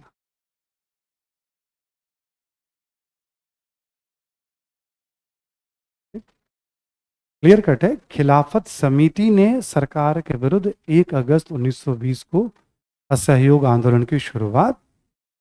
असहयोग आंदोलन का मतलब होता है सरकार से सहयोग नहीं करना है। इसका एक तरीका होता है, जो जो सरकारी कार्यालय में है वो सब काम करना बंद कर दे। आप स्कूल कॉलेज में हैं तो वहां जाना छोड़ दीजिए। मुकदमे को लेकर के अदालत में मत जाइए। आप ब्रिटिश वस्तुओं को खरीदना बंद कर दें। ये सब असहयोग का तरीका है, जो इसको बहिष्कार कहा गया था स्वदेशी आंदोलन में, कि गांधी जी ने ही ये सुझाव दिया था। ये गांधी जी का ही सुझाव था कि आप असहयोग आंदोलन करिए। अब गांधी जी रॉलेट सत्याग्रह में टेलर दिखा चुके हैं। सरकार ने भी अपना टेलर दिखाया था गांधी जी को। गांधी जी ने सरकार ने भी टेलर दिखा दिया था गांधी जी को। गांधी जी ने खिलाफत समिति के जरिए एक मूवमेंट को खड़ा करके उन्होंने दिखा दिया है। ठीक, मतलब ये मैं अपनी व्याख्या कर रहा हूँ, ताबों की व्याख्या नहीं है। तो गांधी जी ने अब एक ताकत दिखा दिया है, परिस्थितियों को समझ रहे हैं, वो मास लीडर हैं, ये सच्चाई है। अब कांग्रेसी नेता को भी समझ में आ रहा है कि भाई आंदोलन शुरू हो गया और ठीक ठीक समर्थन मिल रहा है। इस पर परिस्थितियां हैं और यदि हम आगे नहीं बढ़े तो बात चीजें सही मौका है हम आगे बढ़ें। गांधी जी ने लीड किया और कांग्रेसी ने कन्विंस किया। फिर कांग्रेस के मंच से भी असहयोग आंदोलन चलेगा। एक खिलाफत समिति के द्वारा चलाया जाएगा और एक कांग्रेस के द्वारा चलाया जाएगा। ठीक, उसके बारे में भी हम लोग लिखने वाले हैं। यहां पे ब्रैकेट में लिख लेंगे आप, ब्रैकेट में, कि 1 अगस्त 1920 को ही बाल गंगाधर तिलक का निधन हुआ था। 1 अगस्त 1920 को ही बाल गंगाधर तिलक का निधन हुआ था।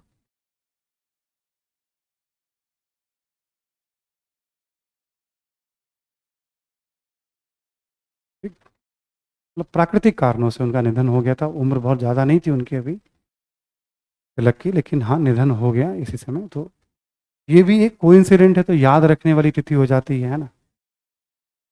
जन नेता में अभी देखा जाए तो गांधी जी का कोई बड़ा आंदोलन तो हुआ नहीं था भारत में। इससे पहले तिलक ही राष्ट्रीय स्तर पे सबसे बड़े जन नेता थे। तिलक के अंदर जो ऊर्जा थी वो कुछ ना कुछ करते रहते, नहीं कुछ तो मानहानि का मुकदमा ही कर देते। तिलक शांत नहीं बैठते थे। तो सबसे बड़े जन नायक थे उस समय, जन नेता था, वो भी नहीं रहे। तो देखो, कहना विश्लेषण करना आसान होता है और सड़क पे उतरकर आंदोलन करना बहुत टफ होता है। इतना आसान काम नहीं होता है। तो बहुत से लोग इसलिए आगे निकल पाते हैं क्योंकि वो सड़कों की राजनीति, आप जब बहुत छोटे होंगे, दिल्ली में जब करप्शन मूवमेंट चला था, एंटी करप्शन मूवमेंट, उसमें अन्ना हजारे अनशन कर रहे थे। अरविंद केजरीवाल जी जो दिल्ली के अभी कुछ समय पहले तक मुख्यमंत्री थे और अभी बड़े नेता हैं भाई आम आदमी पार्टी के, वो उस समय उनको धरना मैन के नाम से जाना जाता था। कोई भी बात हुआ, कहीं भी धरने पे बैठ, सर्दी खांसी बुखार, एक मफलर बांधे रहते थे, ठीक है, और एक मफलर बांधे रहते थे और हर जगह बारिश हो, आंधी हो, तूफान हो, कुछ महीनों तक जब वो सीएम बन भी गए थे तब भी धरना पे बैठ जाते थे। तब उनको समझाया गया कि देखो मुख्यमंत्री हो, अब तुमसे समस्या के सॉल्यूशन, तुम धरना पे क्यों बैठ जाते हो। मुख्यमंत्री बनने के बाद भी एक दो बार धरना पे बैठ गए थे केंद्र सरकार के अगेंस्ट में। समझाया गया कि अब आप सीएम हो गए, फिर उनको रियलाइज हुआ। फिर तो बाकी की कहानी आप देख ही रहे हैं, उस पीढ़ी में आप हैं। राजनीति जो भी हो रही है आप सब अपने अपने आंखों से देख रहे हैं, सही गलत। तो अपॉर्चुनिटी देखो बहुतों के लिए थी उस समय, बट केजरीवाल जी ने हिम्मत साहस दिखाई सड़कों पर उतरने की। आलोचना लाख कर लीजिए, प्रशंसा करिए, आलोचना करिए, केंद्र में तो वो शख्स रहते ही रहते हैं। मोदी जी की आप प्रशंसा करिए या आलोचना करिए, केंद्र में तो वो है ही। आलोचना के केंद्र में यदि भी कोई शख्स आ रहा है, इसका मतलब उससे बहुतों को परेशानी। प्रशंसा हो रही है तो प्रशंसा हो रही है, आलोचना हो रही तो हो रही है। बट कौन उसके लिए विश्लेषण करना, टीवी चैनल पे अखबारों में अलग बात है, क्लास में बात करना, सड़कों पे उतर के आंदोलन करना एकदम डिफरेंट चीज होता है। तो गांधी जी से लेकर जितनी भी परंपरा देखेंगे, जेपी वगैरह का जिसका भी देखेंगे आप, ठीक है, वो सब एक खास बात होती है, वो हिम्मत रखते हैं। वो हिम्मत रखते हैं कि भाई हम विरोध करेंगे, हम लाठियां पड़ सकती हैं, हम जेल जा सकते हैं, ठीक है, बट वो हिम्मत करते हैं। वो तो इस तरह के एक अच्छी श्रृंखला है भारत, देखेंगे आप, है ना, नेताओं की। तो हम लोग इस समय बात कर रहे थे 1 अगस्त 1920 बाल गंगाधर तिलक का निधन। अब गांधी जी चाहते हैं कि कांग्रेस के मन से ये आंदोलन चले। एक शीर्षक दे दें आप अगला।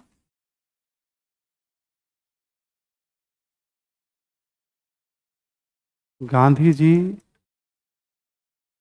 कांग्रेस का सहयोग, गांधी जी कांग्रेस असहयोग।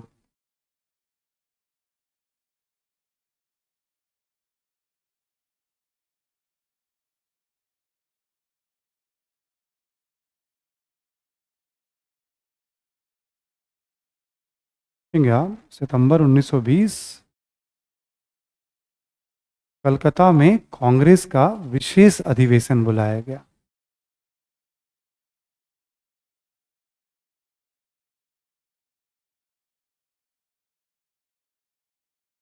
कलकत्ता में कांग्रेस का विशेष अधिवेशन बुलाया गया।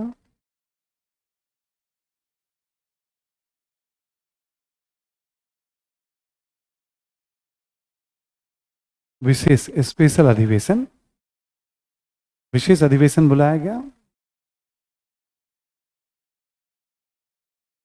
में लिखेंगे आप, अध्यक्ष लाला लाजपत राय। पहली बार किसी गर्मदलीय नेता को अध्यक्षता मिली है। अध्यक्ष लाला लाजपत राय, ठीक है।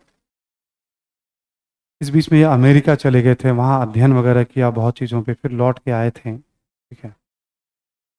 और श्रमिकों के मुद्दे पे पहले भी सक्रिय थे, अभी भी सक्रिय थे 1920 में।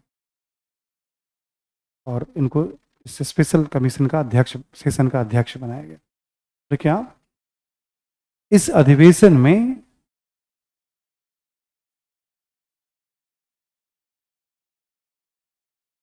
असहयोग संबंधी प्रस्ताव पारित हुआ।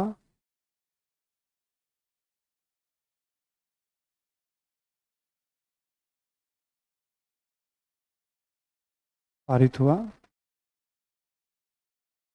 असहयोग संबंधी प्रस्ताव पारित हुआ। हालांकि अंतिम निर्णय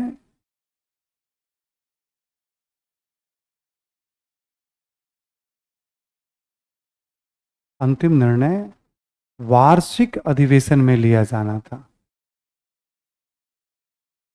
अंतिम निर्णय वार्षिक अधिवेशन में लिया जाना था।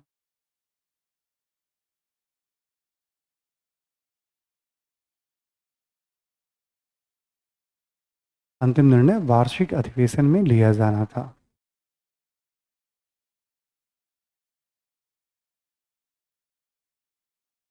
पहले हाथ उठाओ, अब प्रश्न पूछो। साल में एक ही बार अधिवेशन होता था, यस, दिसंबर में एक ही बार अधिवेशन होता था। आज था स्थापना दिवस। तो कांग्रेस की स्थापना हुई थी तो उसी के आसपास अधिवेशन होता था इनका। बट बीच बीच में ये विशेष अधिवेशन भी बुलाते थे। ठीक है, इसी में लिखेंगे एक पॉइंट और। देखिए, असहयोग संबंधी प्रस्ताव के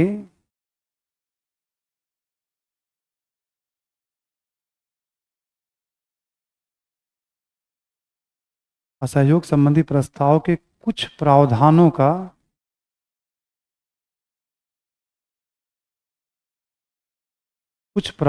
का लाजपत राय,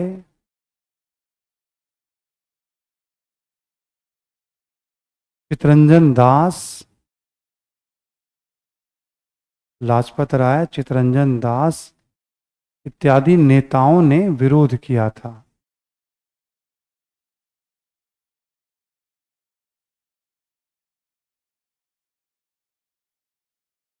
इत्यादि नेताओं ने विरोध किया था। ठीक है, जैसे शिक्षा के मुद्दे पे लाजपत राय ने, विधानमंडल के मुद्दे पे चितरंजन दास ने कहा था कि इसको शामिल ना ही करें असहयोग आंदोलन में तो ठीक रहेगा, बट गांधी जी ने कन्विंस किया। सबके बावजूद पारित तो हो गया इसमें। ठीक, गांधी जी कन्विंस। अब खिलाफत समिति का आंदोलन चल रहा है देश में, उनके जो समर्थक मुस्लिम समाज के लोग हैं वो आंदोलन कर रहे हैं। गांधी जी, कांग्रेस ने मान तो गई है कांग्रेस यहाँ पे। अब ये हुआ कि दिसंबर वाली बैठक में अंतिम फैसला होगा। देखिए आप, दिसंबर 1920,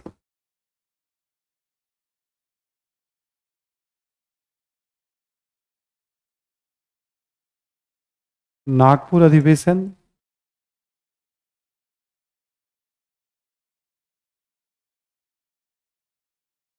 और अध्यक्ष हैं वी राघवाचारी।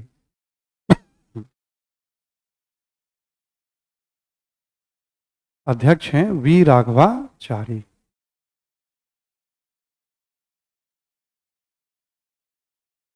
नागपुर अधिवेशन वी राघवाचारी। ठीक है,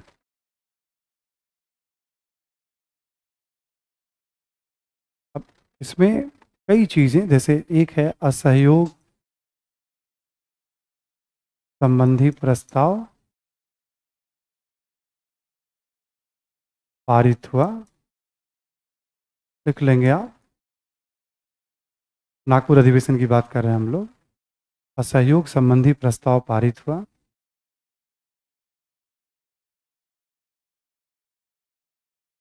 इसका मतलब ये हुआ कि कांग्रेस अब आंदोलन करेगी, है ना।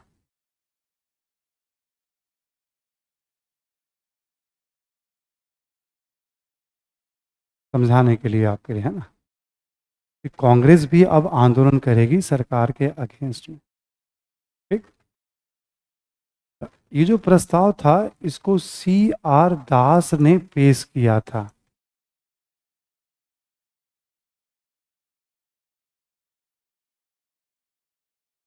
सहयोग संबंधी प्रस्ताव को किसने पेश किया था? चितरंजन दास ने, C.R. दास ने पेश किया। जो 2 महीने पहले विरोध कर रहे थे, गांधी जी ने उनसे ही प्रस्ताव पेश करवा लिया। ठीक, दोनों की इसमें मतलब योग्यता है। चितरंजन दास भी बहुत सुलझे हुए नेता थे, तभी तो उन्होंने इस बात को स्वीकार किया कि हाँ जरूरत है इसकी। और गांधी जी में थी वो बात, जब उन्हें बता पाए, उन्हें समझा पाए।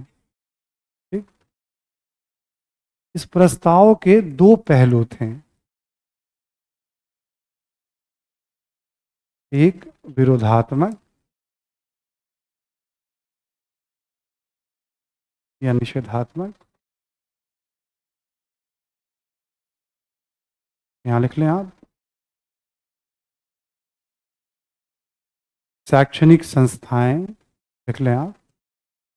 शैक्षणिक संस्थाएं, शैक्षणिक संस्थाएं,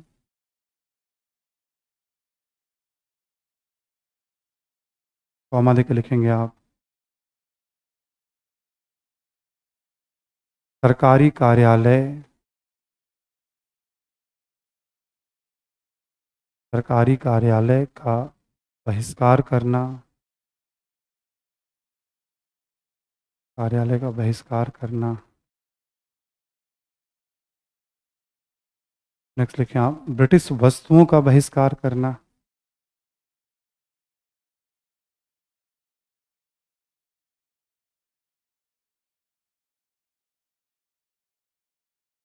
ब्रिटिश वस्तुओं का बहिष्कार करना। ठीक है, ब्रिटिश वस्तुओं का बहिष्कार करना, सरकारी कार्यालय का बहिष्कार, ये सारी बातें इसमें थी। क्रोधात्मक जब कहा जाता है। ठीक, दूसरा लिख लें आप, रचनात्मक।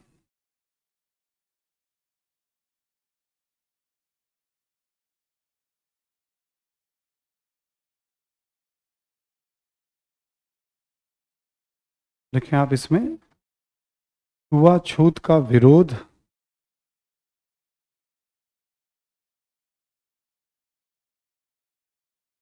विरोध,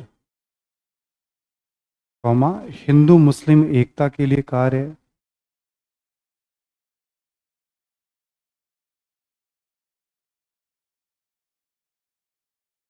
महिलाओं की दशा में सुधार के लिए कार्य।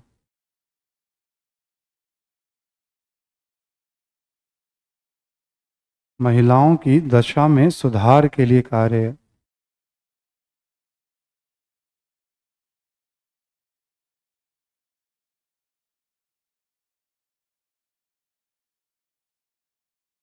इसी में लिखेंगे आप, खादी का प्रसार। खादी का प्रसार।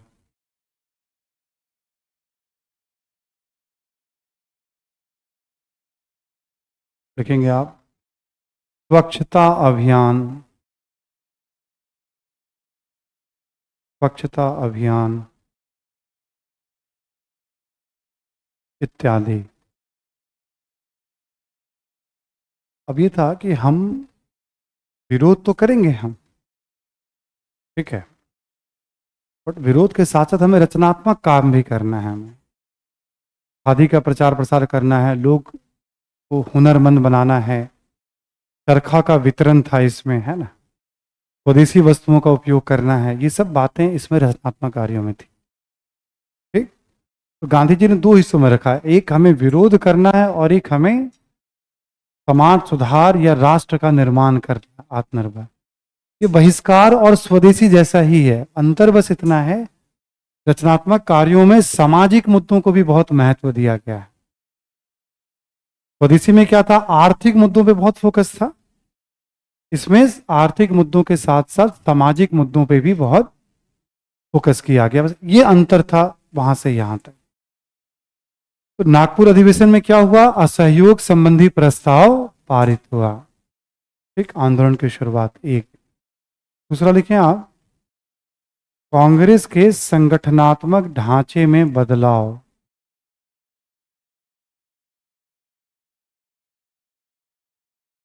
लिखें आप, कांग्रेस के संगठनात्मक ढांचे में परिवर्तन।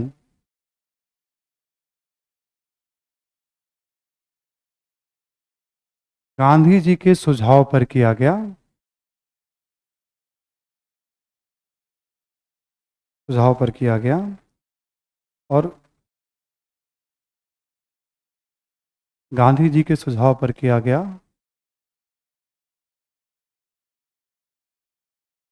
और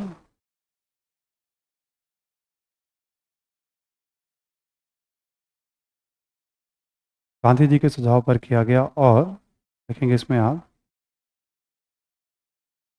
कांग्रेस को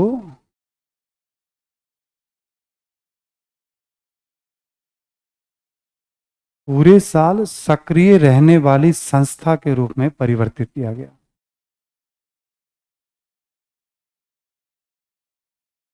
सक्रिय रहने वाली संस्था के रूप में परिवर्तित किया गया।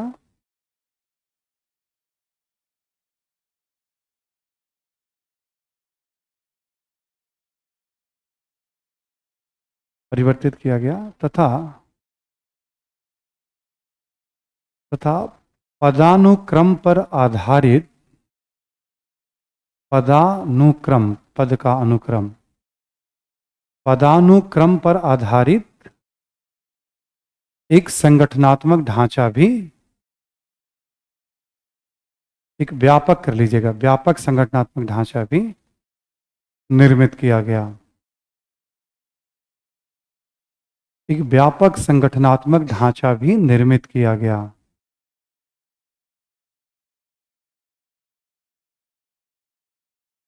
ठीक है, व्यापक संगठनात्मक ढांचा भी निर्मित किया गया। अभी इस समय क्या होगा कि कांग्रेस को सालों भर सक्रिय रहने वाली संस्था और पूरे देश में इसकी एक हायरकी बना दी जाएगी। उसके कुछ उदाहरण आपको इसमें लिखने पड़ेंगे, कैसे मतलब काम करेगी, तो लिखें आप। जैसे 15 सदस्यीय कांग्रेस वर्किंग कमेटी का गठन किया गया। 15 सदस्यीय कांग्रेस वर्किंग कमेटी का गठन किया गया।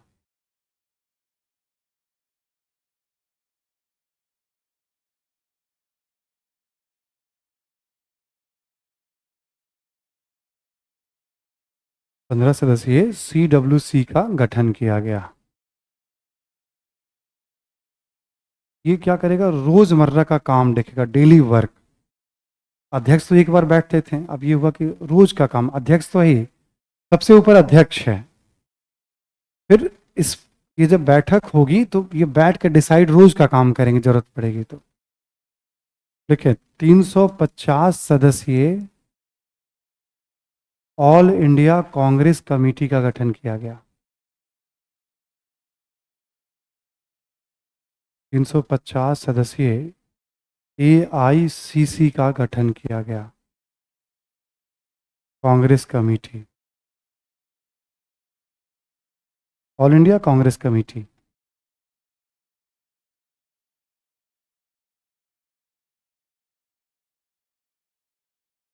इसमें क्या होगा, देश के सभी हिस्सों के लोगों को इसमें शामिल किया जाएगा, बड़े नेताओं को। जब कोई बड़े निर्णय लेने हैं तो AICC की बैठक बुलाई जाएगी। ठीक, देखिए प्रांत, जिला एवं इससे निचले स्तर पर भी, प्रांत, जिला एवं निचले स्तर पर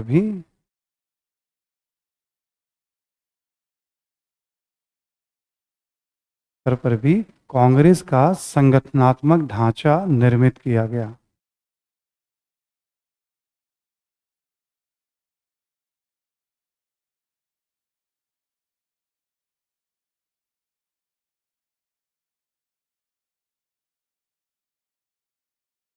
है ना, प्रांत, जिला एवं निचले स्तर पर भी कांग्रेस का संगठनात्मक ढांचा निर्मित किया गया। ठीक, तो अभी हमने क्या बताया कि एक संगठनात्मक ढांचा, पूरे व्यापक ढांचा। अब क्या है, जितने प्रांत हैं, जितने डिस्ट्रिक्ट हैं, जितने सब डिवीजन है, हर जगह अब आप देखोगे तो सब जगह पदाधिकारी कांग्रेस के अब पाए जाएंगे। अब कांग्रेस कोई डिसीजन लेगी तो उस संगठन के आदमी का काम है उसको इम्प्लीमेंट, वो अपने आसपास के नीचे के लोगों को सक्रिय रखना। ऐसे क्या होता है, आंदोलन अनुशासित रहेगा। अहिंसात्मक आंदोलन के लिए बहुत जरूरी है कि एक समर्पित संगठन हो, समर्पित लोग हों, तभी आप इतने बड़े लेवल पे आंदोलन कर पाएंगे, तो संभव नहीं है। एक व्यक्ति, दो व्यक्ति अनुशासित होगा तो कहाँ कहाँ जा सकता है वो, किसी एक जगह, दो जगह रहेगा वो। संगठन के माध्यम से आप उसको बहुत दूर तक ले जा सकते हैं, प्रांत, जिला एवं निचले स्तर पर। ठीक है, अगला पॉइंट लिखें इसी में। देखिए प्रांतीय कांग्रेस समितियां,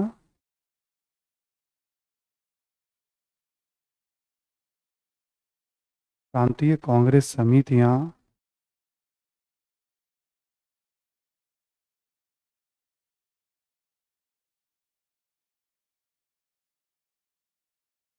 क्षेत्रीय भाषाओं में कार्य कर सकती हैं, क्षेत्रीय भाषाओं में कार्य कर सकती हैं। कांग्रेस समितियां क्षेत्रीय भाषाओं में कार्य कर सकती हैं। ठीक है, क्षेत्रीय भाषाओं में कार्य कर सकती हैं।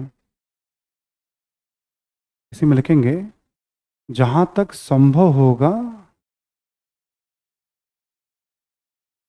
जहां तक संभव होगा कांग्रेस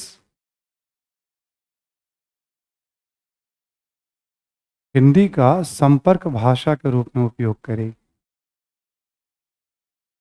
हिंदी का संपर्क भाषा के रूप में उपयोग करेगी।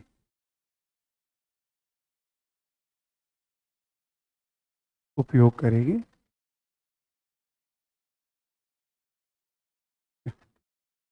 कांग्रेस ने कहा कि हम अपनी भाषा में हिंदी को, कांग्रेस भी मानती थी कि हिंदी सब लोग जानते बोलते नहीं है, बट हिंदी का हम अधिक से अधिक उपयोग करते हैं ताकि अपनी भाषा एक विकसित हो, और जितनी प्रांतीय समितियां होंगी वो क्षेत्रीय भाषाओं का उपयोग करेंगी। अगला पॉइंट लिखें, 25 पैसे, 25 पैसे वार्षिक सदस्यता शुल्क रखा गया। वार्षिक सदस्यता शुल्क।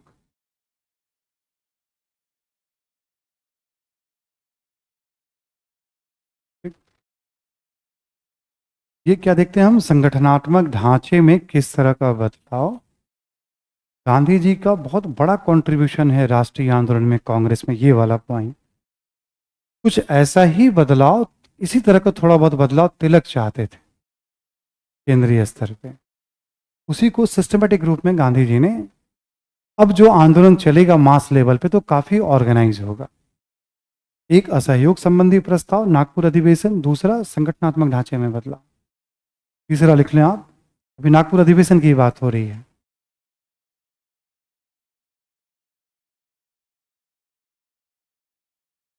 तीसरा लिख लें आप, लिखें आपकी देशी रियासतों के संबंध में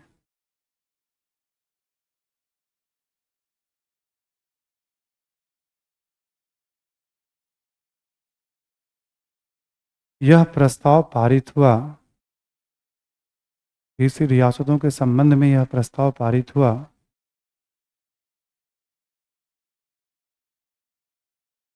कि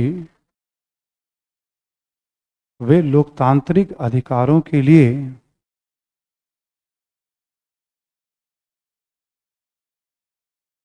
लोकतांत्रिक अधिकारों के लिए आंदोलन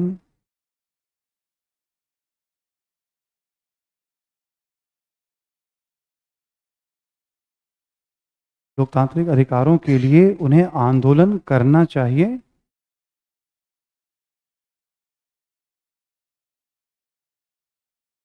कहने का मतलब है कश्मीर या हैदराबाद की जनता जो है, जहां शासक हैं भारतीय, उन जनता को भी आंदोलन करना चाहिए लोकतांत्रिक अधिकारों के लिए, लेकिन कांग्रेस के नाम पर आंदोलन न चलाएं। देखिए आप, लेकिन कांग्रेस के नाम पर आंदोलन न चलाएं।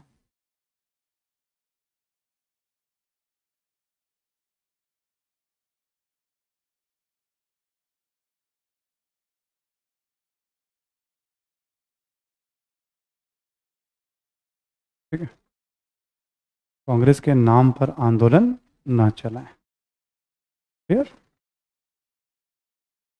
ये हो गया आपका, मतलब नागपुर अधिवेशन में इतनी सारी बातें हैं जो ध्यान रखने वाली हैं। हमने कहाँ से शुरू की थी कहानी, गांधी जी, कांग्रेस एवं असहयोग। जरा उस पूरे पॉइंट को पढ़िए एक बार, मैंने क्या क्या लिखा है आपको।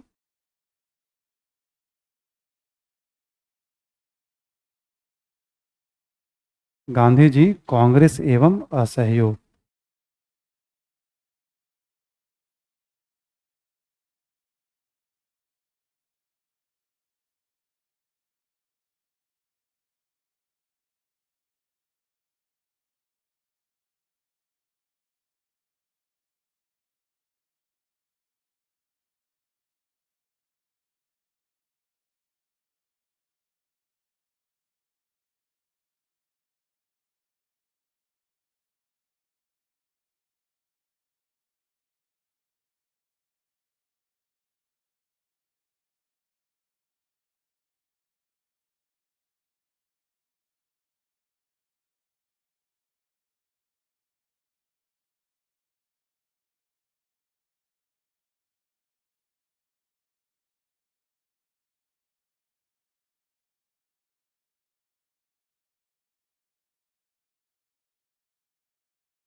ठीक है। सितंबर 1920 में कांग्रेस का अधिवेशन कहाँ हुआ था? कलकत्ता में। अध्यक्ष कौन थे? फिर दिसंबर 1920 में कहाँ हुआ? नागपुर में। असहयोग संबंधी प्रस्ताव, संगठनात्मक ढांचे में बदलाव और रियासतों के संबंध में प्रस्ताव। ठीक है, यह आपका एक कॉन्सेप्ट है जो आपको ध्यान रखना है। अब नेक्स्ट है हमारा असहयोग आंदोलन कांग्रेस का।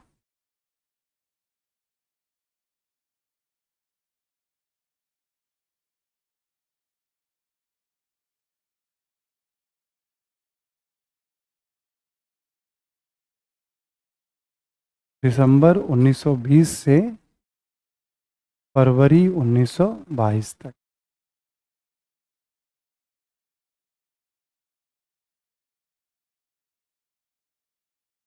चितरंजन दास विधानमंडल का विरोध कर रहे थे और लाजपत राय शिक्षा संबंधी प्रावधानों का विरोध।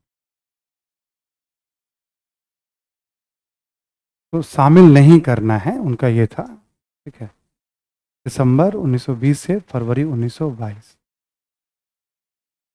क्यों प्रारंभ किया गया है ना?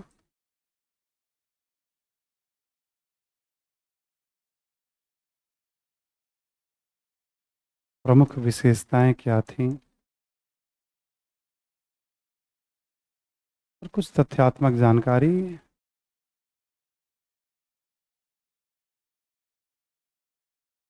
ठीक है, नॉन कॉपरेशन मूवमेंट। ठीक है, लिख लें आप जरा पहले। अब पहला क्यों प्रारंभ किया गया, यहाँ लिख लें आप। खिलाफत से संबंधित कारण को ही यहाँ पर रिपीट कर लीजिएगा। खिलाफत से संबंधित कारणों को ही आप यहाँ पे रिपीट कर लीजिएगा। ठीक है,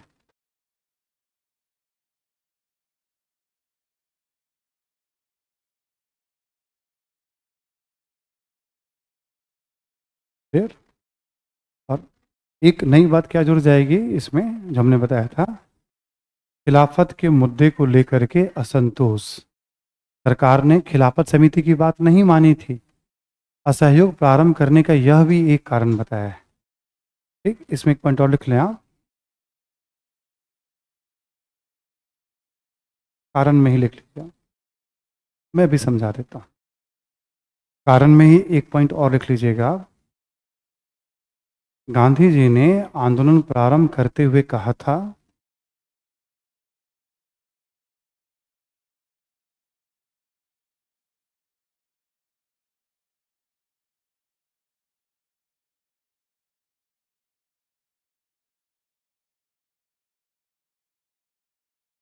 प्रारंभ करते हुए कहा था कि जब तक सरकार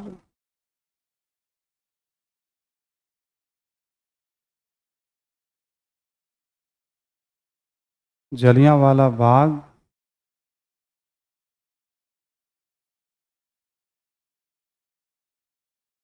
जलियांवाला बाग एवं खिलाफत की गलतियों को नहीं सुधारती है, खिलाफत की गलतियों को नहीं सुधारती है,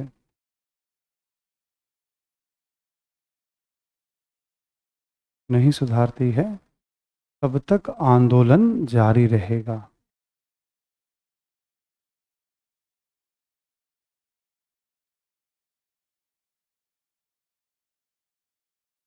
सुधारती है तब तक आंदोलन जारी रहेगा। ठीक है,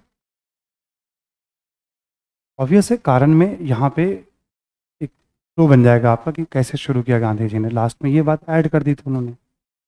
बाकी सब वही सब कारण है, पीछे वाले जो कारण हमने बताया था। अब असहयोग का मतलब होता है कि हम सरकार से सहयोग नहीं करेंगे। ठीक, असहयोग यानी हम सरकार से कोई सहयोग, जैसे हम स्कूल कॉलेज में नहीं जाएंगे, हम अदालत में नहीं जाएंगे मुकदमे को लेकर। बहिष्कार भी यही है। सरकारी कार्यालय में है तो हम काम नहीं करेंगे हम। हम सरकार को ब्रिटिश वस्तुओं को नहीं खरीदेंगे, हम, है एक तरह का बहिष्कार ही है। गांधी जी ने इसको नाम दे दिया असहयोग। ठीक, अब आप लिखें प्रमुख विशेषताएं। प्रमुख विशेषताएं,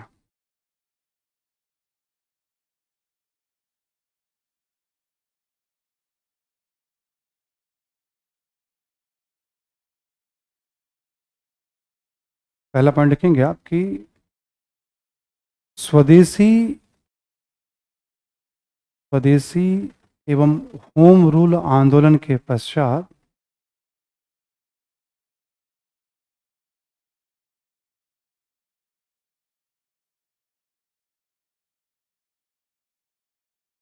होम रूल आंदोलन के पश्चात अखिल भारतीय स्तर का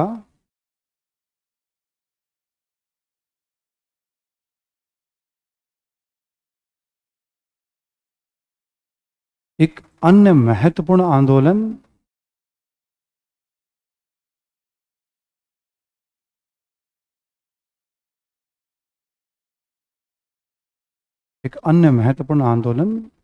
जिसका प्रसार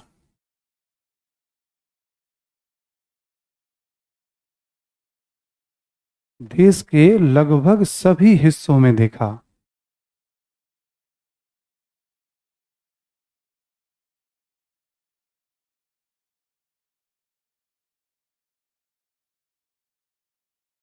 देश के लगभग सभी हिस्सों में दिखा।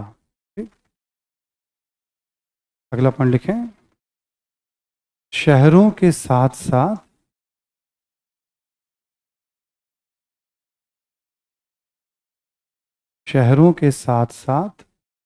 ग्रामीण क्षेत्रों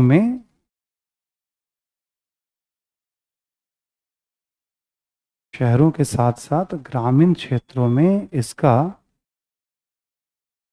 व्यापक प्रभाव दिखा।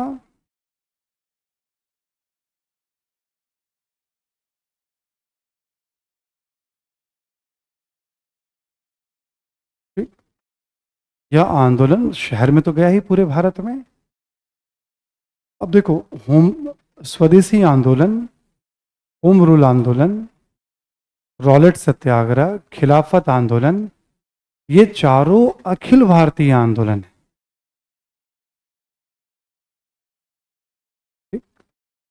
सुन पा रहे ना सभी लोग? अच्छा, एक समय था कि मान लो एग्जाम्पल के तौर पे अंग्रेजों ने हैदराबाद के निज़ाम या कर्नाटक के नवाब से कोई युद्ध किया, तो अवध, दिल्ली या बंगाल के शासक को बहुत फर्क नहीं पड़ता था। पर अब आप सोचोगे कि अब आंदोलन चलाया जा रहा है तो अखिल भारतीय स्तर पे, तो एक कहते हैं ना आइडिया ऑफ इंडिया, भारत की संकल्पना, यानी अंग्रेजों का जहां जहां शासन उसके विरुद्ध आंदोलन चलेगा ही। बट कहीं ना कहीं संगठन, नेताओं के बीच संपर्क, निकटता, ये सब बातें हैं, तभी तो ये आंदोलन हो पा रहा है ना।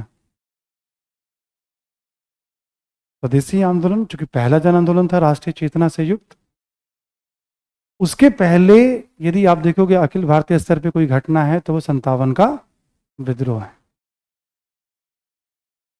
मास लेवल पे।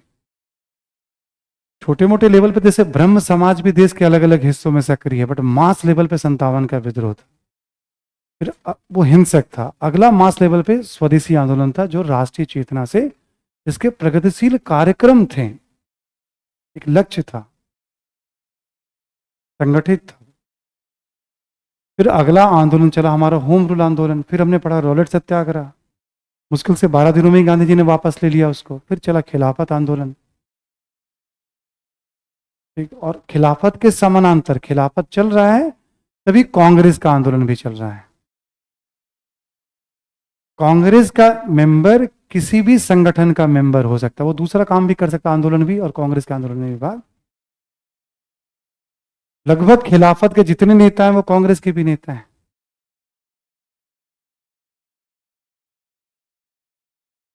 खिलाफत के जितने भी नेता हैं वो कांग्रेस के भी। बट कांग्रेस का जो अपना कार्यक्रम था आंदोलन करने का, उसमें खलीफा का मुद्दा नहीं था।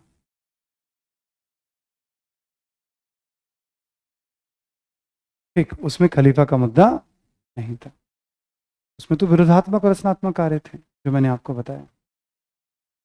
ठीक है, तो ये पैरेलल चलेगा, कांग्रेस अपना वापस ले लेगा तब भी खिलाफत आंदोलन चलता रहेगा।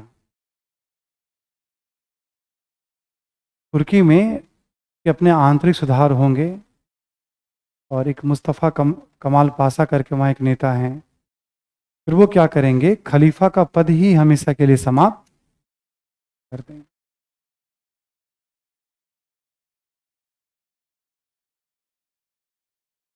के बाद लंबे समय के बाद आपने एक आतंकवादी संगठन का नाम सुना होगा, आईएस। अभी भी चर्चा में आता ही रहता है, वो एक समय तो बहुत ज़्यादा चर्चा में था, 8 से 8 साल 9 साल पहले बहुत ज़्यादा, बहुत ही कुख्यात था, डराने वाला संगठन।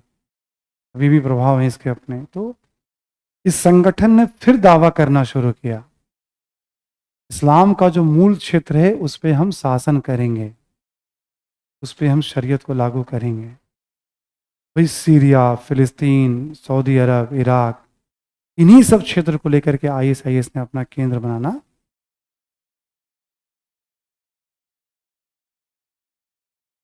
और एक बगदादी और बहुत सारे लोगों ने कहना शुरू किया, मैं ही खलीफा हूँ, या मैं उस खिलाफत को रिस्टोर करना चाहता हूँ।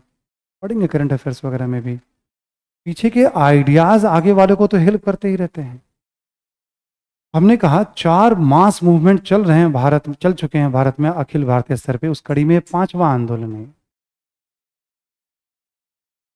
ठीक, तो हमने कहा अखिल भारतीय स्तर का आंदोलन, एक शहरों के साथ साथ ग्रामीण भारत में भी इसका व्यापक प्रसार दिखा। गांवों में आंदोलन कैसे पहुंच गया, एक सवाल मन में आएगा, अब तक तो आंदोलन शहरों में चल रहा था। तो फिर गांधी जी वाले प्रश्न से ही आपको इसका उत्तर मिलेगा। तुमने चंपारण वगैरह का महत्व बताया था, आप वहां देखेंगे, आप पीछे की घटनाओं से महत्व मिलेगा और चंपारण वगैरह से महत्व मिलेगा। किसानों के मुद्दे, ग्रामीण भारत के मुद्दे, आम लोगों का आकर्षण, गांधी जी की जीवन यात्रा, कार्यशैली वगैरह लोगों को खींच रहा था। होम रूल आंदोलन में धीरे धीरे गांव की तरफ जा रहा था। पीछे की गतिविधियां, आक्रोश था ही, महंगाई बेरोजगारी थी ही, गांधी जी को लेकर उम्मीद बनने लगी थी, प्रचार होने लगा था। तो ग्रामीण भारत में भी इसमें शामिल, जबकि आंदोलन में किसानों के मुद्दे को नहीं उठाया गया।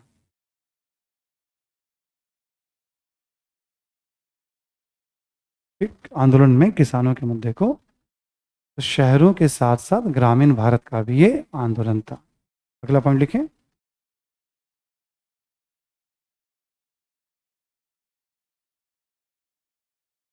ठीक है कि आंदोलन के समानांतर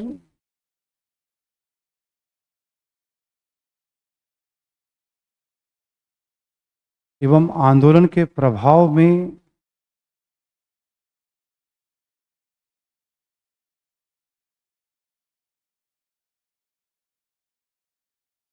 देसी रियासतों में भी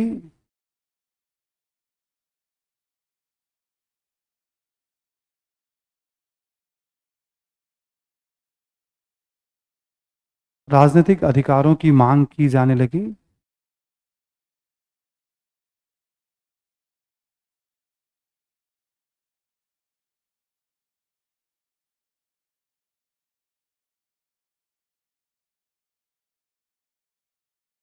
राजनीतिक अधिकारों की मांग की जाने लगी।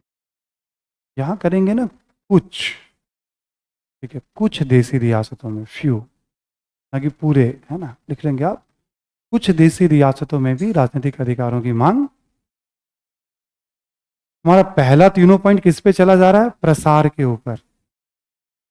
अखिल भारतीय स्तर का नंबर 1, शहर के साथ गांव नंबर 2, और इसका इम्पैक्ट आसपास के रियासतों में भी कहीं कहीं हमें दिखाई, बड़ौदा है, ऐसे कई राजस्थान के कुछ राज्य हैं, वहां जो लोकतांत्रिक आंदोलन होता था उसे प्रजामंडल आंदोलन भी कहते थे। ठीक, ये हो गया आपका, हम लोग जैसे याद है ना फॉर्मूला, विशेषता कैसे पढ़ते हैं हम लोग, प्रसार, सामाजिक आधार, लक्ष्य, वो तो पॉइंट हम ऊपर नीचे किसी भी टॉपिक में करते रहते हैं, बट फोकस हमारा वही होता है। इससे आप बहुत सारी चीजों को समझ जाएंगे। पहले की तुलना में कैसे नया था, कौन कौन सी बातें बदलाव हुआ, सारी बातें आपको यहाँ पे दिखाई पड़नी शुरू हो जाएंगी। ठीक है, एक सवाल है आपके लिए, तो बहुत सारे सवाल थे। लखनऊ पैक्ट में मुस्लिम लीग कांग्रेस से कौन कौन से पद के निर्वाचन के लिए अलग से मांग कर रही थी? मुस्लिम लीग ने मांग किया था केंद्रीय विधानमंडल और प्रांतीय विधानमंडल में सीटों के लिए, और कुछ भी नहीं, बस उतना ही लिख पाया था मैंने। और सब कुछ अंग्रेजों के हाथ में ही था, तो कांग्रेस से आरक्षण की मांग क्यों कर रही थी? कांग्रेस से आरक्षण की मांग नहीं कर रही थी, कांग्रेस से मान्यता कि तुम सपोर्ट करो, कांग्रेस से समर्थन कि तुम समर्थन दो इन मुद्दों पे, हमें, हम सरकार से ले लेंगे। ठीक है, इसको ऐसे पढ़िएगा, समझ में आ रही बात ना? लेना तो सरकार से है, कांग्रेस से थोड़ी लेना था उसको, सरकार से लेना था उसको। ठीक है, हम लोग एक बार क्विक रिवीजन करते हैं। कहानी शुरू हुई है राष्ट्रवाद के उदय के कारण से, फिर कांग्रेस पूर्व राजनीतिक संस्थाएं, कांग्रेस की स्थापना, नरम दल गरम दल के उदय के कारण, बंगाल विभाजन, स्वदेशी आंदोलन, 1907 में कांग्रेस का विभाजन, 7 से 15 के बीच में क्रांतिकारी राष्ट्रवाद इंक्लूडिंग गदर आंदोलन, होम रूल आंदोलन, कांग्रेस मुस्लिम लीग पैक्ट, लखनऊ अधिवेशन, गांधी जी, दक्षिण अफ्रीका, चंपारण खेड़ा, अहमदाबाद महत्व, रॉलेटेक, जालियांवाला बाग, खिलाफत, असहयोग। बस, नहीं है।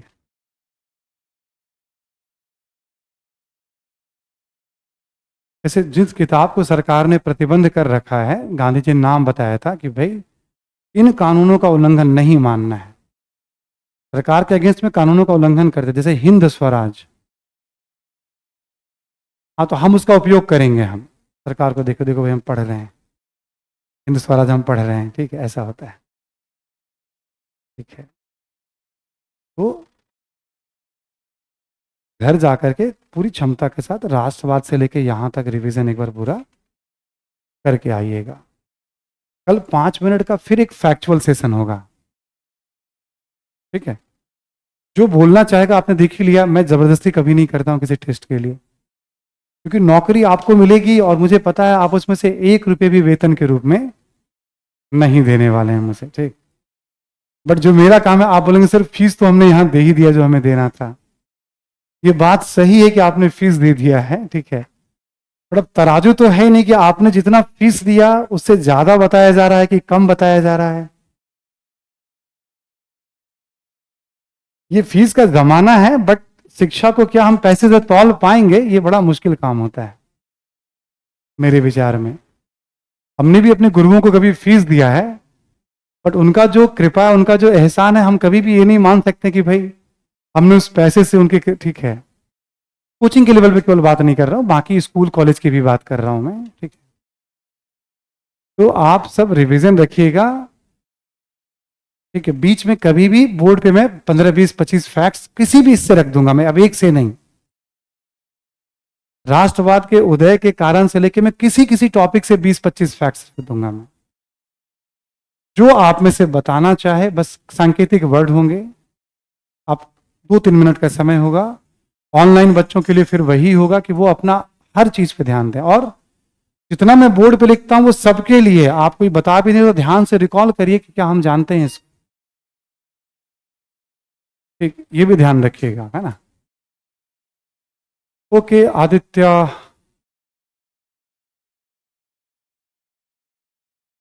हाँ गुल्फ शाह, ऑनलाइन वालों को भी कह दिया हमने आप सभी को, इवन ऑफलाइन वाले बच्चों को भी मैं कह रहा हूं, आप सभी ध्यान रखिएगा कि आप ऐसा नहीं, जैसे एक रफ पेज पे सोचिए ना कि इसके बारे में आप क्या जानते हैं।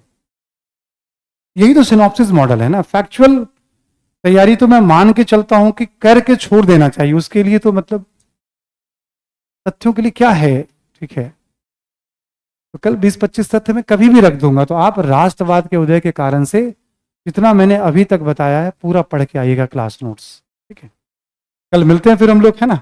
टाइम बचा लीजिएगा, बहुत इंफॉर्मेशन है, पढ़ के आइएगा कल। Thank you. फिर कल ये कंप्लीट हो जाएगा। कंप्लीट होने के बाद 1892 के अधिनियम में आ जाएंगे हम लोग कल। आप लोग क्या करिएगा, 1861 का अधिनियम भी पढ़ लीजिएगा, कि वो 1861 का, बाकी पीछे वाले की जरूरत नहीं है, क्योंकि 61 के बाद हम 92 पे आएंगे ना हम, तो फिर तुलना होती है पीछे वाले अधिनियम से। ठीक है। अभय, सुपर सिंह और लौ कुश पटेल, नीरज, अमित, दिव्या, माही, अंजू, मोहम्मद शहजाद है हमारे, ठीक, रेगुलर बना हुआ ये लड़का, मानना पड़ेगा। आरती कुमारी, अर्पिता, शिवानी, आकांक्षा, सभी को बाय बाय। ठीक है, थैंक यू।